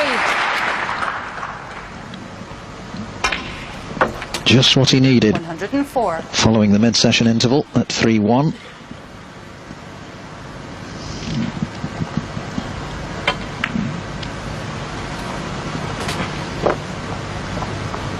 Beautiful touch around the table. Held the white ball perfectly there. In fact, 109. held it too well, where most people would have gone in and out of balk. Very difficult shot that he's just played.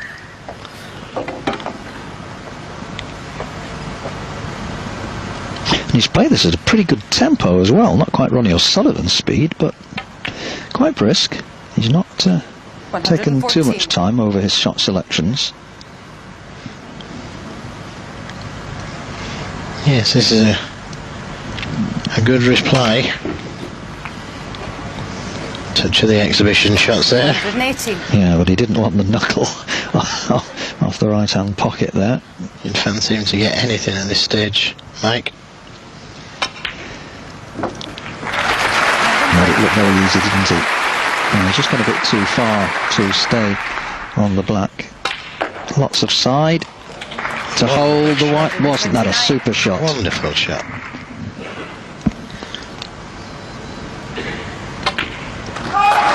Ooh. No. He I'm not sure. tried to follow him. Yeah, I thought he was just playing an exhibition shot there, but I don't think anybody cares. It's a 1-2-9 clearance to the pink, and that's exactly what the doctor ordered for Stephen Hendry. First frame back after the mid-session interval. He's back in the match at 3 frames to 2. Thank you. Frame 6. Ding Junhui to break. Ding Junhui then to break here at the Wembley Arena, leading Stephen Hendry by 3 frames to 2 in this best of 11 semi-final, seeking to become the youngest finalist in the Masters since Ronnie O'Sullivan back in 1995. Yes, and again there on the break-off. Look at the break-off there. Absolutely spot on. Didn't leave Stephen one of those pots that he so often knocks in off the break and wins the frame off.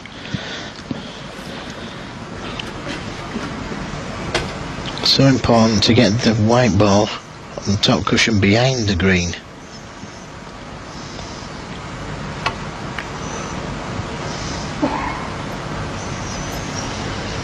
Potting success there, just slightly in favour of Stephen, although he's trailing 3-2.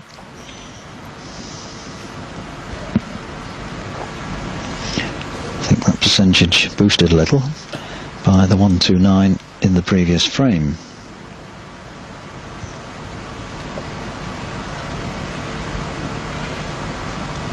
And again, got the white ball reasonably close behind the green. This is a toughie if he takes this on. There you can see him just swerve around the green ball just to try and drop the white onto the top cushion, but has left a possibility, albeit it's a tough one.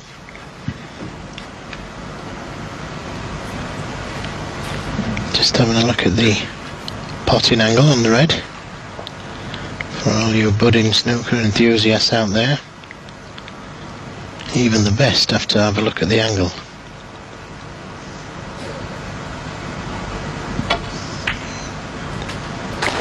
Great shot, as he avoided. Oh. And he took a risk. Hasn't done much damage.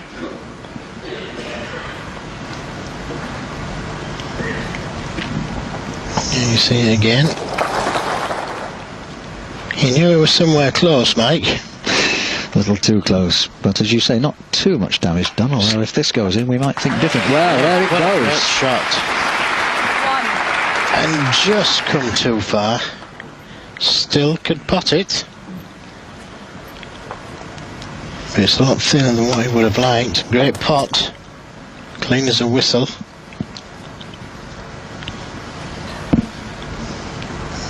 The ball's going to be all over the place here, Mike. He's taking this on. Well, he's done well. That's not to disturb them too well. Played it superbly. I agree, that really was a very difficult shot, particularly not to spread the reds too much. 8. It was a controlled shot he played there. Lovely shot. He had a lovely touch there.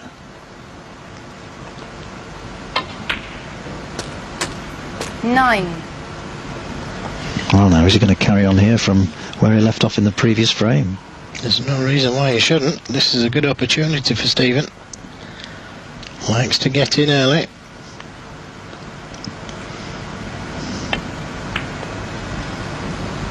Just coming down for the red next to the black. Has he come far enough? If not, there's one in the centre.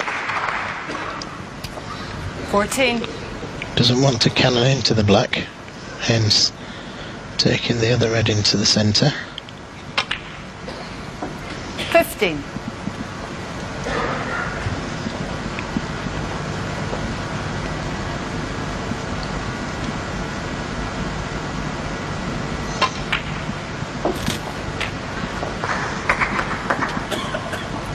And again, on that last shot, Mike, a lot of players would have screwed back to the cushion and got closer to the black, but Stephen, leaving that half ball black again, didn't want to risk getting straight on the black.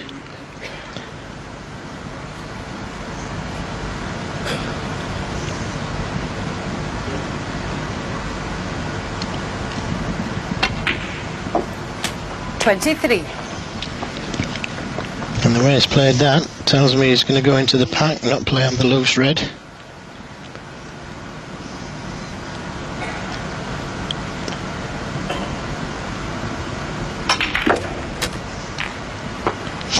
Well, he missed the red he was aiming for, which was the one at the head of the pack as we're looking at it. And as a consequence, he's not split them the way he would have liked. Can he get to that red, to the right centre? Well, that picture says that he can.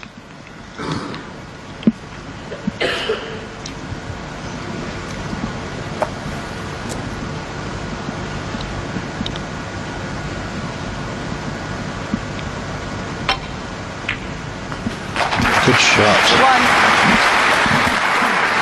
Very, very good middle pocket play, Stephen.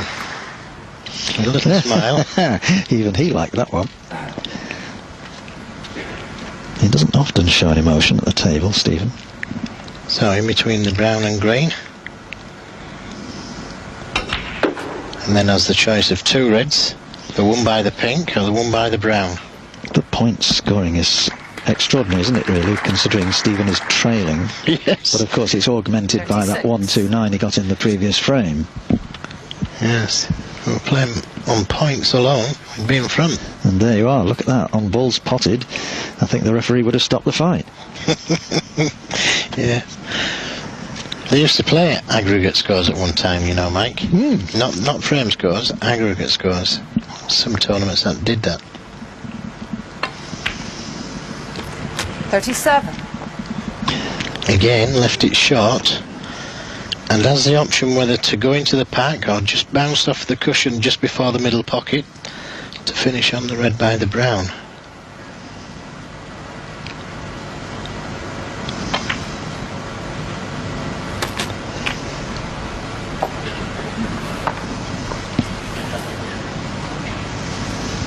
$44. Just over hit it slightly.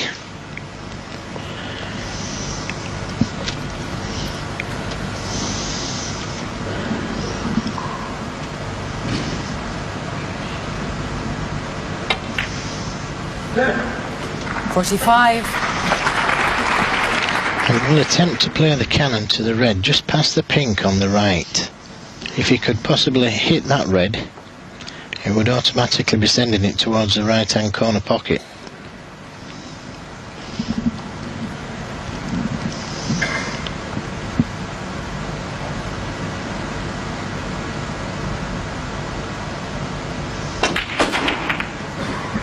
And that's...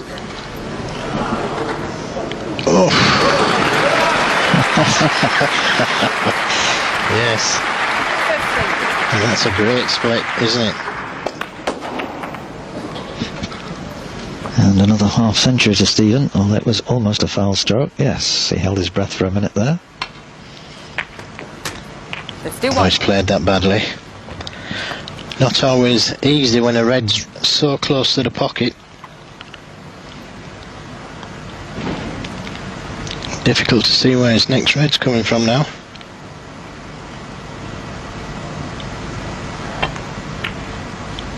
Oh. He's missed it.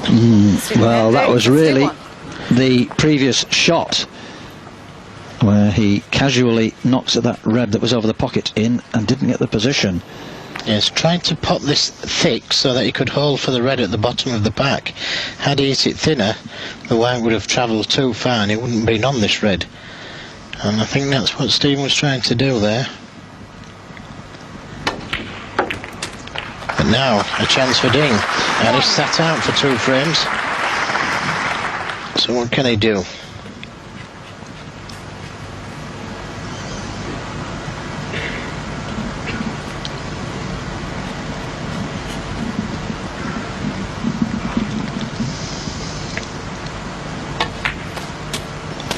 Cushion first. Nicely played.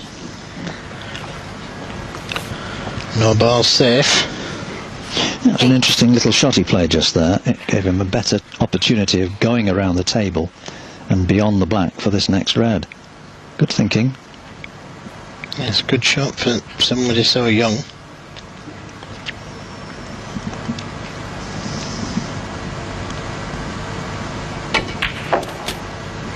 Nine.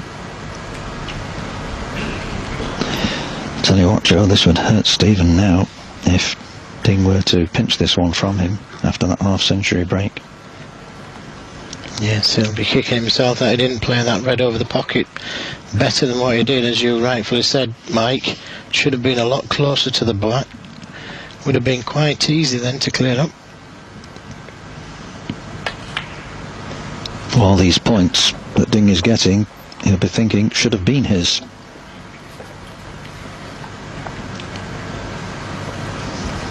$14.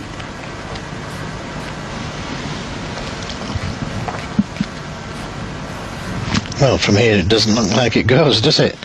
Well, I don't think it does. Now, red into the right middle.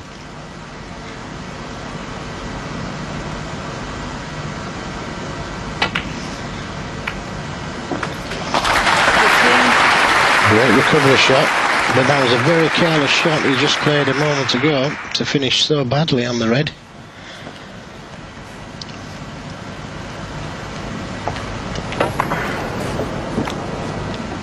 Didn't play the cannon on the black. Played to come behind it. I mean, it's worked in his favour, actually. Yes. Dropped on the perfect angle. And again, that could have been better. 22.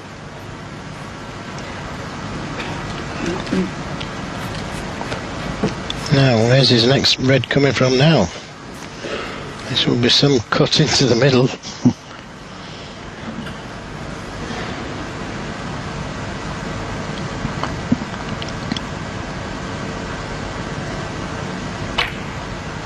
It's there. 23.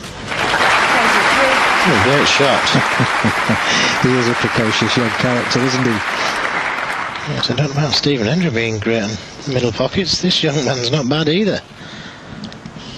He played 2 fantastic shots into middle pocket. The one previous and this one as well. And that's given him a great chance to go on and open up a 2-frame gap again.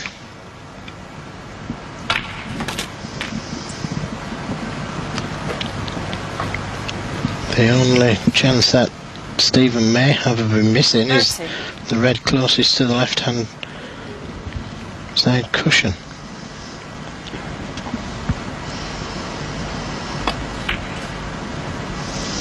$31. He doesn't give the impression he's going to miss very much, this young man. No, I agree with you, Mike. There you can see the stance of him. Well, people flocked to see Alex Higgins in the 70s, and they flocked to see 38. Jimmy White in the 80s, and pretty well ever since. They flocked to see the likes of Steve Davis, Stephen Hendry and Ronnie O'Sullivan. I reckon they're going to be flocking to see this young man for quite a few years now.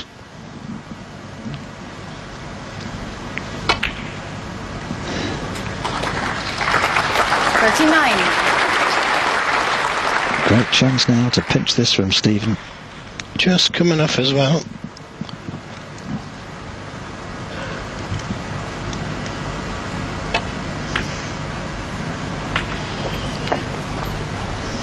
Yes, in practice this would be a formality. Different scenario. 44.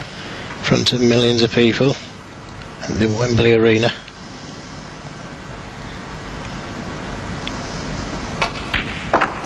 And he's got a great temperament, this guy, but he's overhit that one. I'll be disappointed with that.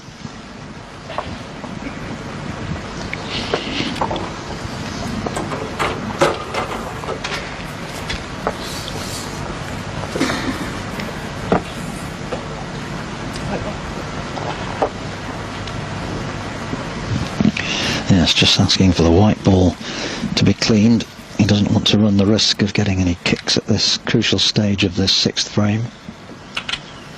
If he can put Stephen 4-2 behind, he's putting a lot of pressure on the 6 times Masters champion. 49. Will it roll enough? Ooh, could have done with just a touch more.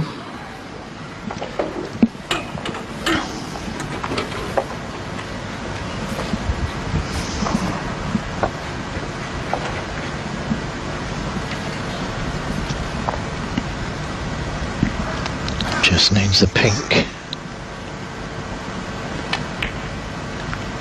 Is it there? Just close. So just the pink required.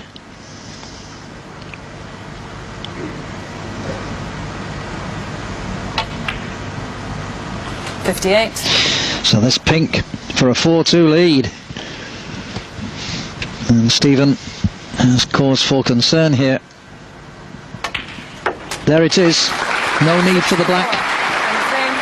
And the 19-year-old leads the 38-year-old by 4 frames to 2, needing 2 more to become only the 2nd teenager ever to reach the final of the Masters. Hendry to break. Stephen Hendry to break back here at the Wembley Arena at the start of frame 7 of a possible 11. A bit of a crisis for the 6 times Masters champion here now, trailing as he does by 4 frames to 2. It all looked to be coming quite well when he took the first after the mid-session interval to pull it back to 3-2, and he was halfway to making it 3 apiece in the last frame. But he failed on a cutback black, and Ding stepped in to nick it, and he is now within 2 frames of a place in the final. Yes, good speed on the white ball, but left a chance at that red. And I can tell you that all the top players practice that shot, because it gets left so much now on the break-off shot. So important to come left of the green. So if you can, when you break it off, make sure you put plenty of right hand side on. Better more than not enough, because you leave that red out, somebody's going to knock it in and they're going to punish you for it. Stephen ignoring the advice that we've so kindly given him to land into the reds at this side of the table.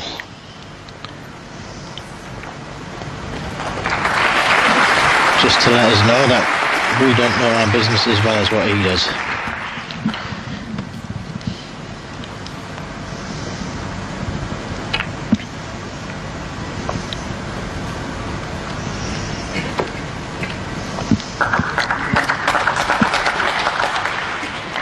And the red that's up the other end of the table is creating a problem. Stephen playing the safety shot, mustn't cannon the brown.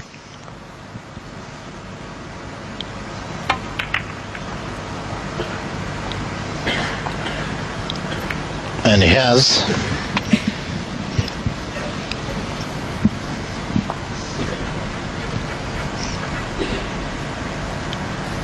So an early chance for Ding Junhui. Yeah, it's a fairly easy starter. And numerous reds spread, and Stephen a little anxious.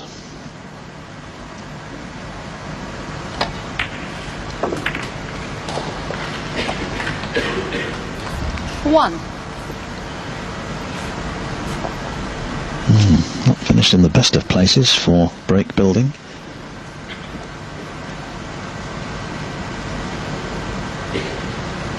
Yes, just looking to see if he can get the white ball somewhere near the brown spot, if he'd have a shot at the right hand red.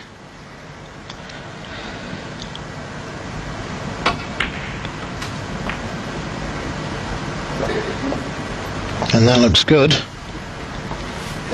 Exactly where he played it. 6. Now, two ways to play this shot. Could drop it in, finish on the black, play up for the blue.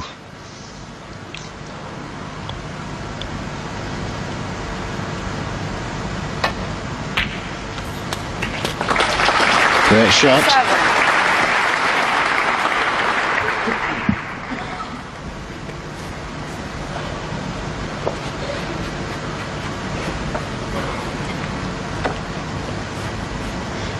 I think the brown ball is just stopping him playing the run through.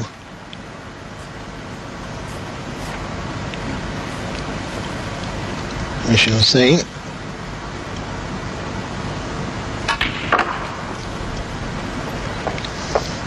And another great shot by Ding. Red at the back of the pack, red in the middle, left himself with two choices. 10. And like we were talking about yesterday, Mike, all these top players play for 2 or 3 balls in case they don't get on the one that they play for correctly. What's extraordinary, though, is we're talking about a young man here who's still 19 years of age, and he's learnt an awful lot about the intricacies of this game. This man's twice his age, he's got it all, but you don't often see it at the age of 19. No, in Stephen's case, he was 16. Yeah, well, he was the exception, wasn't he? Yes, I agree with what you're saying, Mike. There's very, very few 19-year-olds about that can play the game to this level in front of this kind of audience. There is. 60. And there's the shot that's let him in for this break. Cannon into the brown. Careless mistake. Yes, there's plenty of 19-year-olds about that can make maximum breaks and play very, very good snooker. But very few that could do it under these conditions.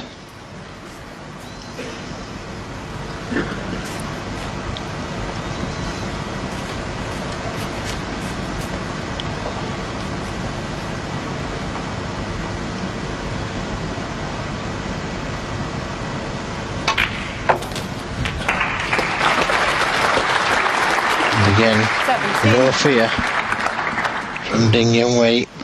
He knew he was spreading the reds all over. Fully confident in his ability that he was going to knock that difficult red in.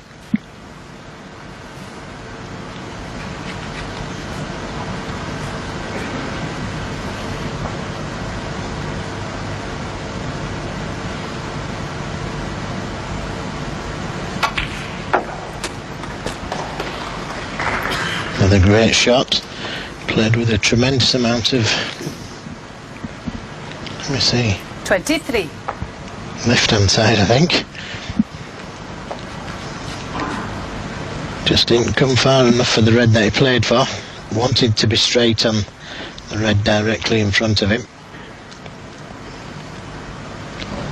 Got one over the corner pocket. 24. And with the red over the middle pocket, doesn't have to do much with the white ball.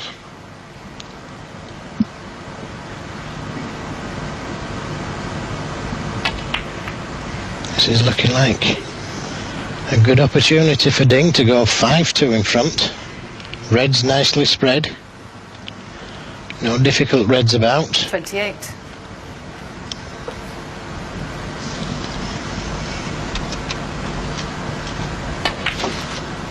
29.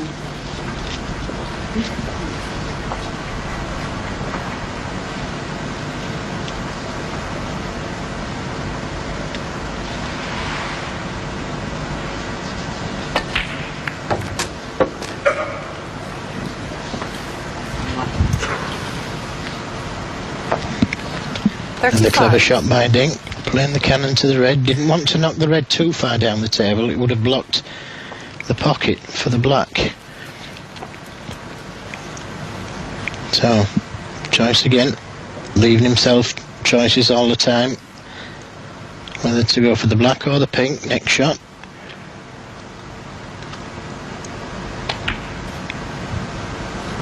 $36.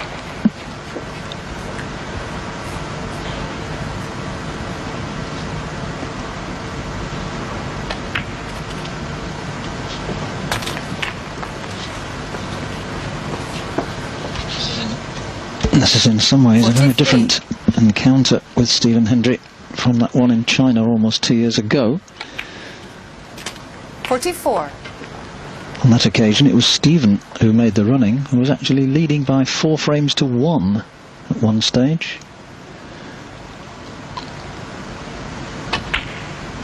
But after that, Ding really turned on the tap and Stephen only won 1 more frame, from 4-1 to 5-9.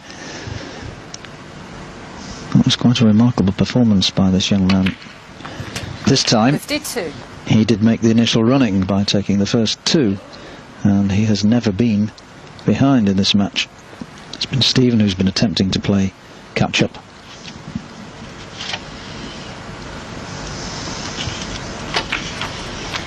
Yes, Mike, it's a funny old game. Last frame, Stephen had a red over the pocket. He played quite 59. casually. Had he finished on the black nice, his comeback would have carried on. As it is, Ding made a terrific clearance to go 4-2 up, and now it's looking like 5-2. 60. The red at the back of the pack goes, and this and the next red would leave Stephen needing snookers.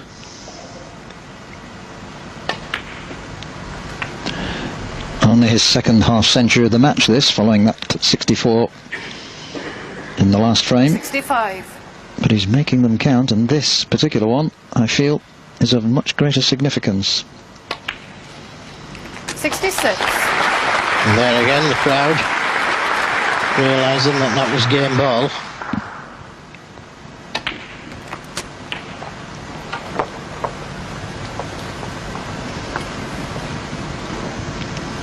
$73. Well, it certainly looks like 5-2 now. Certainly will be if this red goes in. Well, already he needs 4 snookers, so it's just a matter of how many can he get. 74. Well, he'll not come out of his chair now. This young man really has turned the screw. And I think he has an angle here to go into the reds.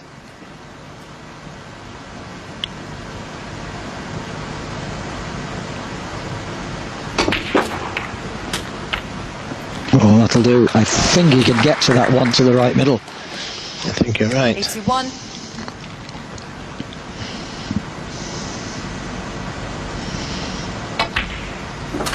$82. And there's the side on the white ball. Take him the right side of the blue.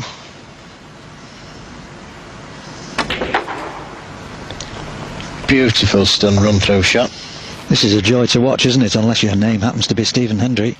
Yes. 87. Or his mum.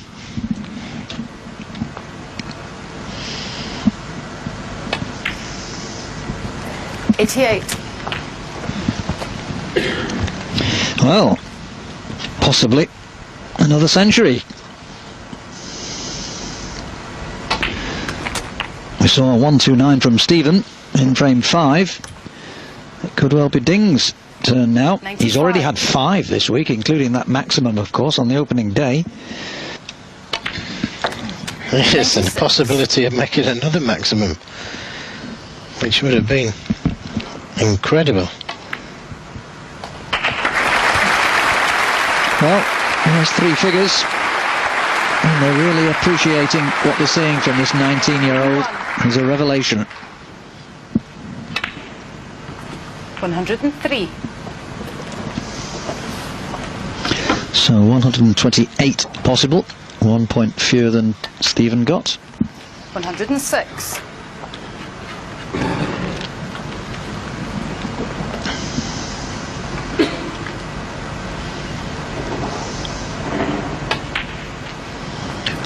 And of course, the crucial thing is that this puts him within 1 frame of a big victory over the 6 times 150. Masters champion.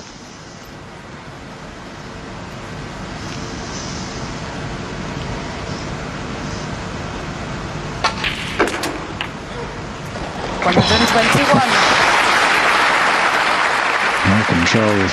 Great positional shot. Oh, what a super clearance. What a super performance from Ding Junhui. And it puts him within 1 frame of victory now. He's got Stephen Hendry on the ropes. 5 frames to 2, the young man now leads. Thank you. Frame 8, Ding Junhui to break. So, Ding Junhui to break, as Michaela Tab tells the audience here at the Wembley Arena. Stephen Hendry with his back to the wall now against this youngster. 5 frames to 2, the young man leads. What can Stephen Hendry do about this? It's been quite an onslaught since Stephen Hendry came out fighting after the mid-session interval with that 1-2-9. Yes, and if you look where the break-off shot here is, Mike, can't see those reds to play the pot. Ding got enough side on it to totally cover that side of the table. Stephen had to play off the pack, which meant him opening the reds, and one could have gone closer to the pocket than what this one has. Very difficult to get onto a colour off of this red over the left-hand corner pocket. Looks fairly straight, and this is all because of the good break-off shot he got.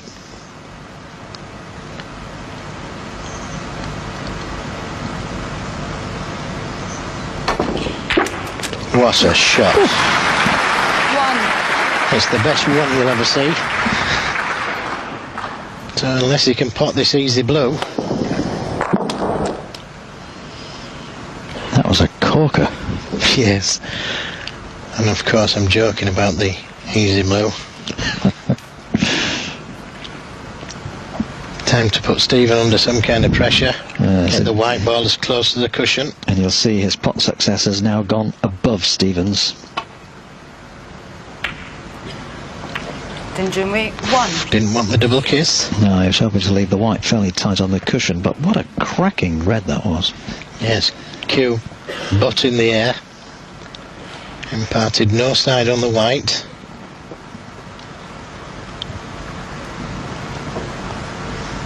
And this is the kind of situation that Stephen doesn't like, with the black and pink being tied up. Likes to knock a big one in. Oh, he needs 3 or 4 big ones now, doesn't he? 4 frames left. He's got to win the lot.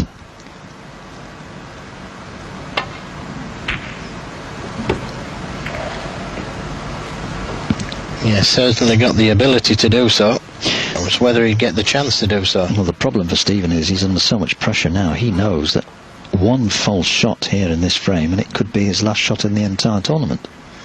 Yes, I believe the last bus goes at...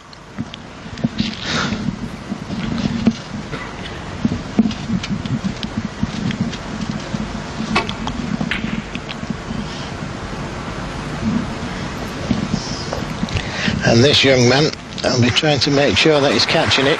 Another good shot, good length on the white ball.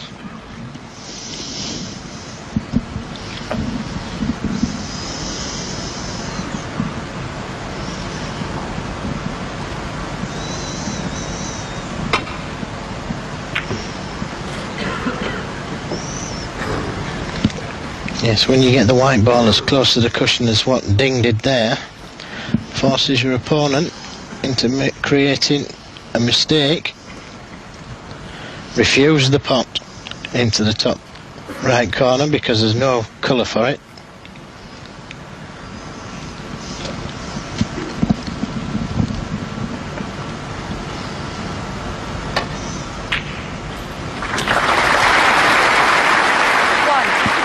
Doesn't miss many half chances, this young man, does he? Now, does the green go? Is that some kind of Mexican? Gringo?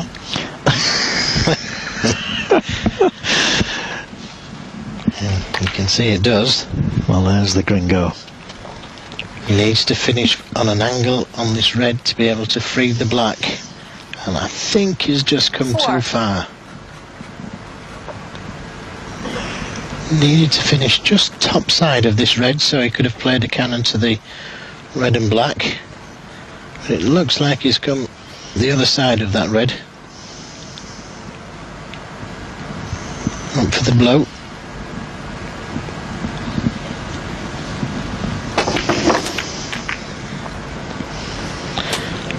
Six. 2 at a time, to be sure, to be sure. And this is a tough pink to the middle.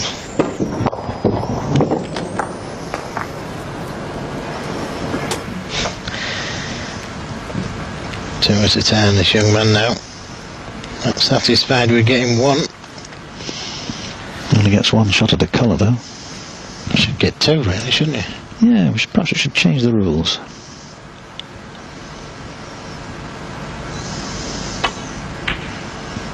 Good shot.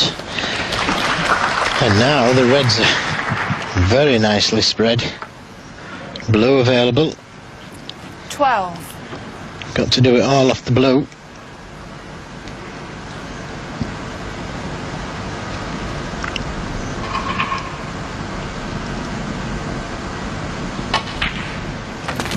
Thirteen.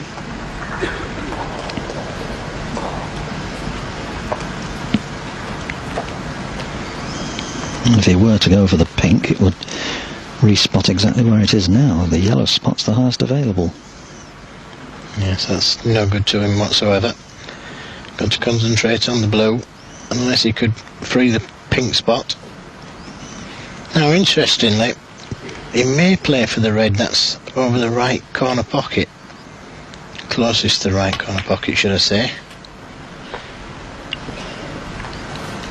And he has done, but just finished up with a couple of kisses that he didn't want. He didn't want to tie the black up any more than what it is.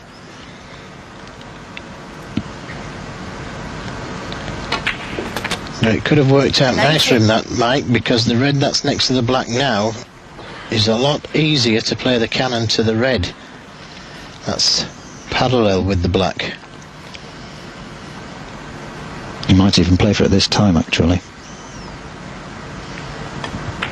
Well, he knows that he can win the game off the blue. No need to play True enough. any fancy shots. That's absolutely right. There are enough reds and blues for him to get over the finish line. That's right. And as long as he keeps finishing the right side of the blue, he's in the final. 25. Must finish right side of the blue, and he has done. Now, if he can clear the red next to the pink spot, the pink spot would be available.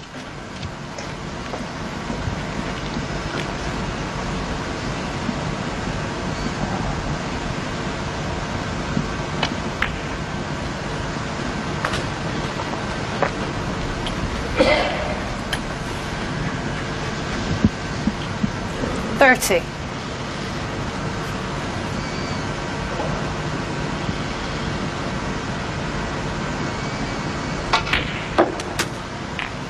Must get right side of the blue.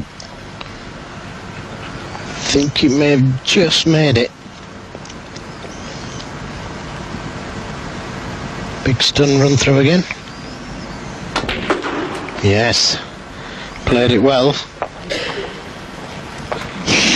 This is looking good for Ding and not very good for Stephen Hendry. 36. Could this be only the second time that Stephen Hendry has ever suffered a semi-final defeat here? 37.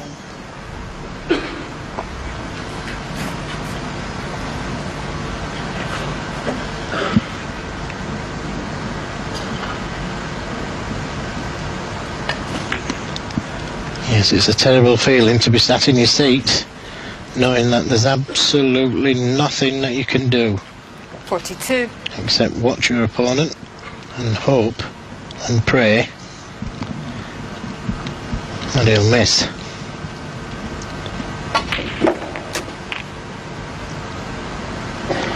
Needs it to go the right side of the blue, and it has done. Well, he's succeeded in doing that every time, Joe. That's a Tremendous testament to this youngster. Yes, and the crowd appreciating that white ball going the extra 3 or 4 inches that he needed.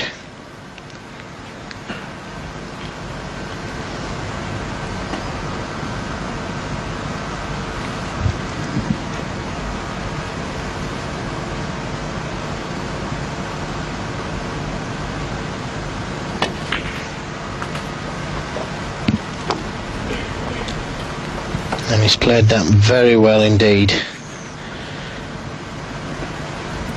48. Got the choice of 2 reds.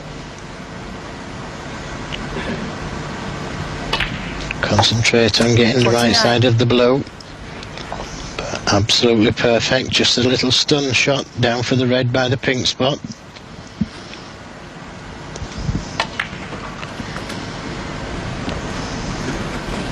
$55. Yes, Just needs just his as red. This is match ball. And the crowd realising it. And I think that is the absolute last nail in the coffin for Stephen Hendry. There's no way back for him now. 6. No, he already needs 3 snookers. 61. Now, I don't think he'll even come to the table. It's a terrific achievement. Oh, he's from the missed young it, man. but I think the handshake will come. Junhui 61. Frame. And it does. And Stephen Hendry is out.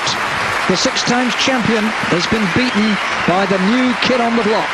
The 19-year-old Ding Junhui from China has triumphed in a gripping semi-final here, beating Stephen Hendry by 6 frames to 2. He becomes the youngest finalist since Ronnie O'Sullivan in 1995, only the 2nd teenager ever to make it to the final of this prestigious tournament. He now awaits the winner of the 2nd semi-final here this evening, which is Stephen Maguire versus Ronnie O'Sullivan. That for a place in tomorrow's best of 19 frame final for the first prize of £130,000. A superb performance by Ding Junhui, his 4th match of the week. He began with a 6-3 victory over Anthony Hamilton.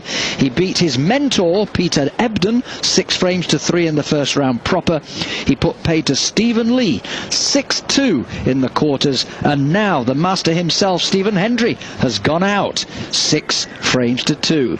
Messrs Maguire and O'Sullivan coming up.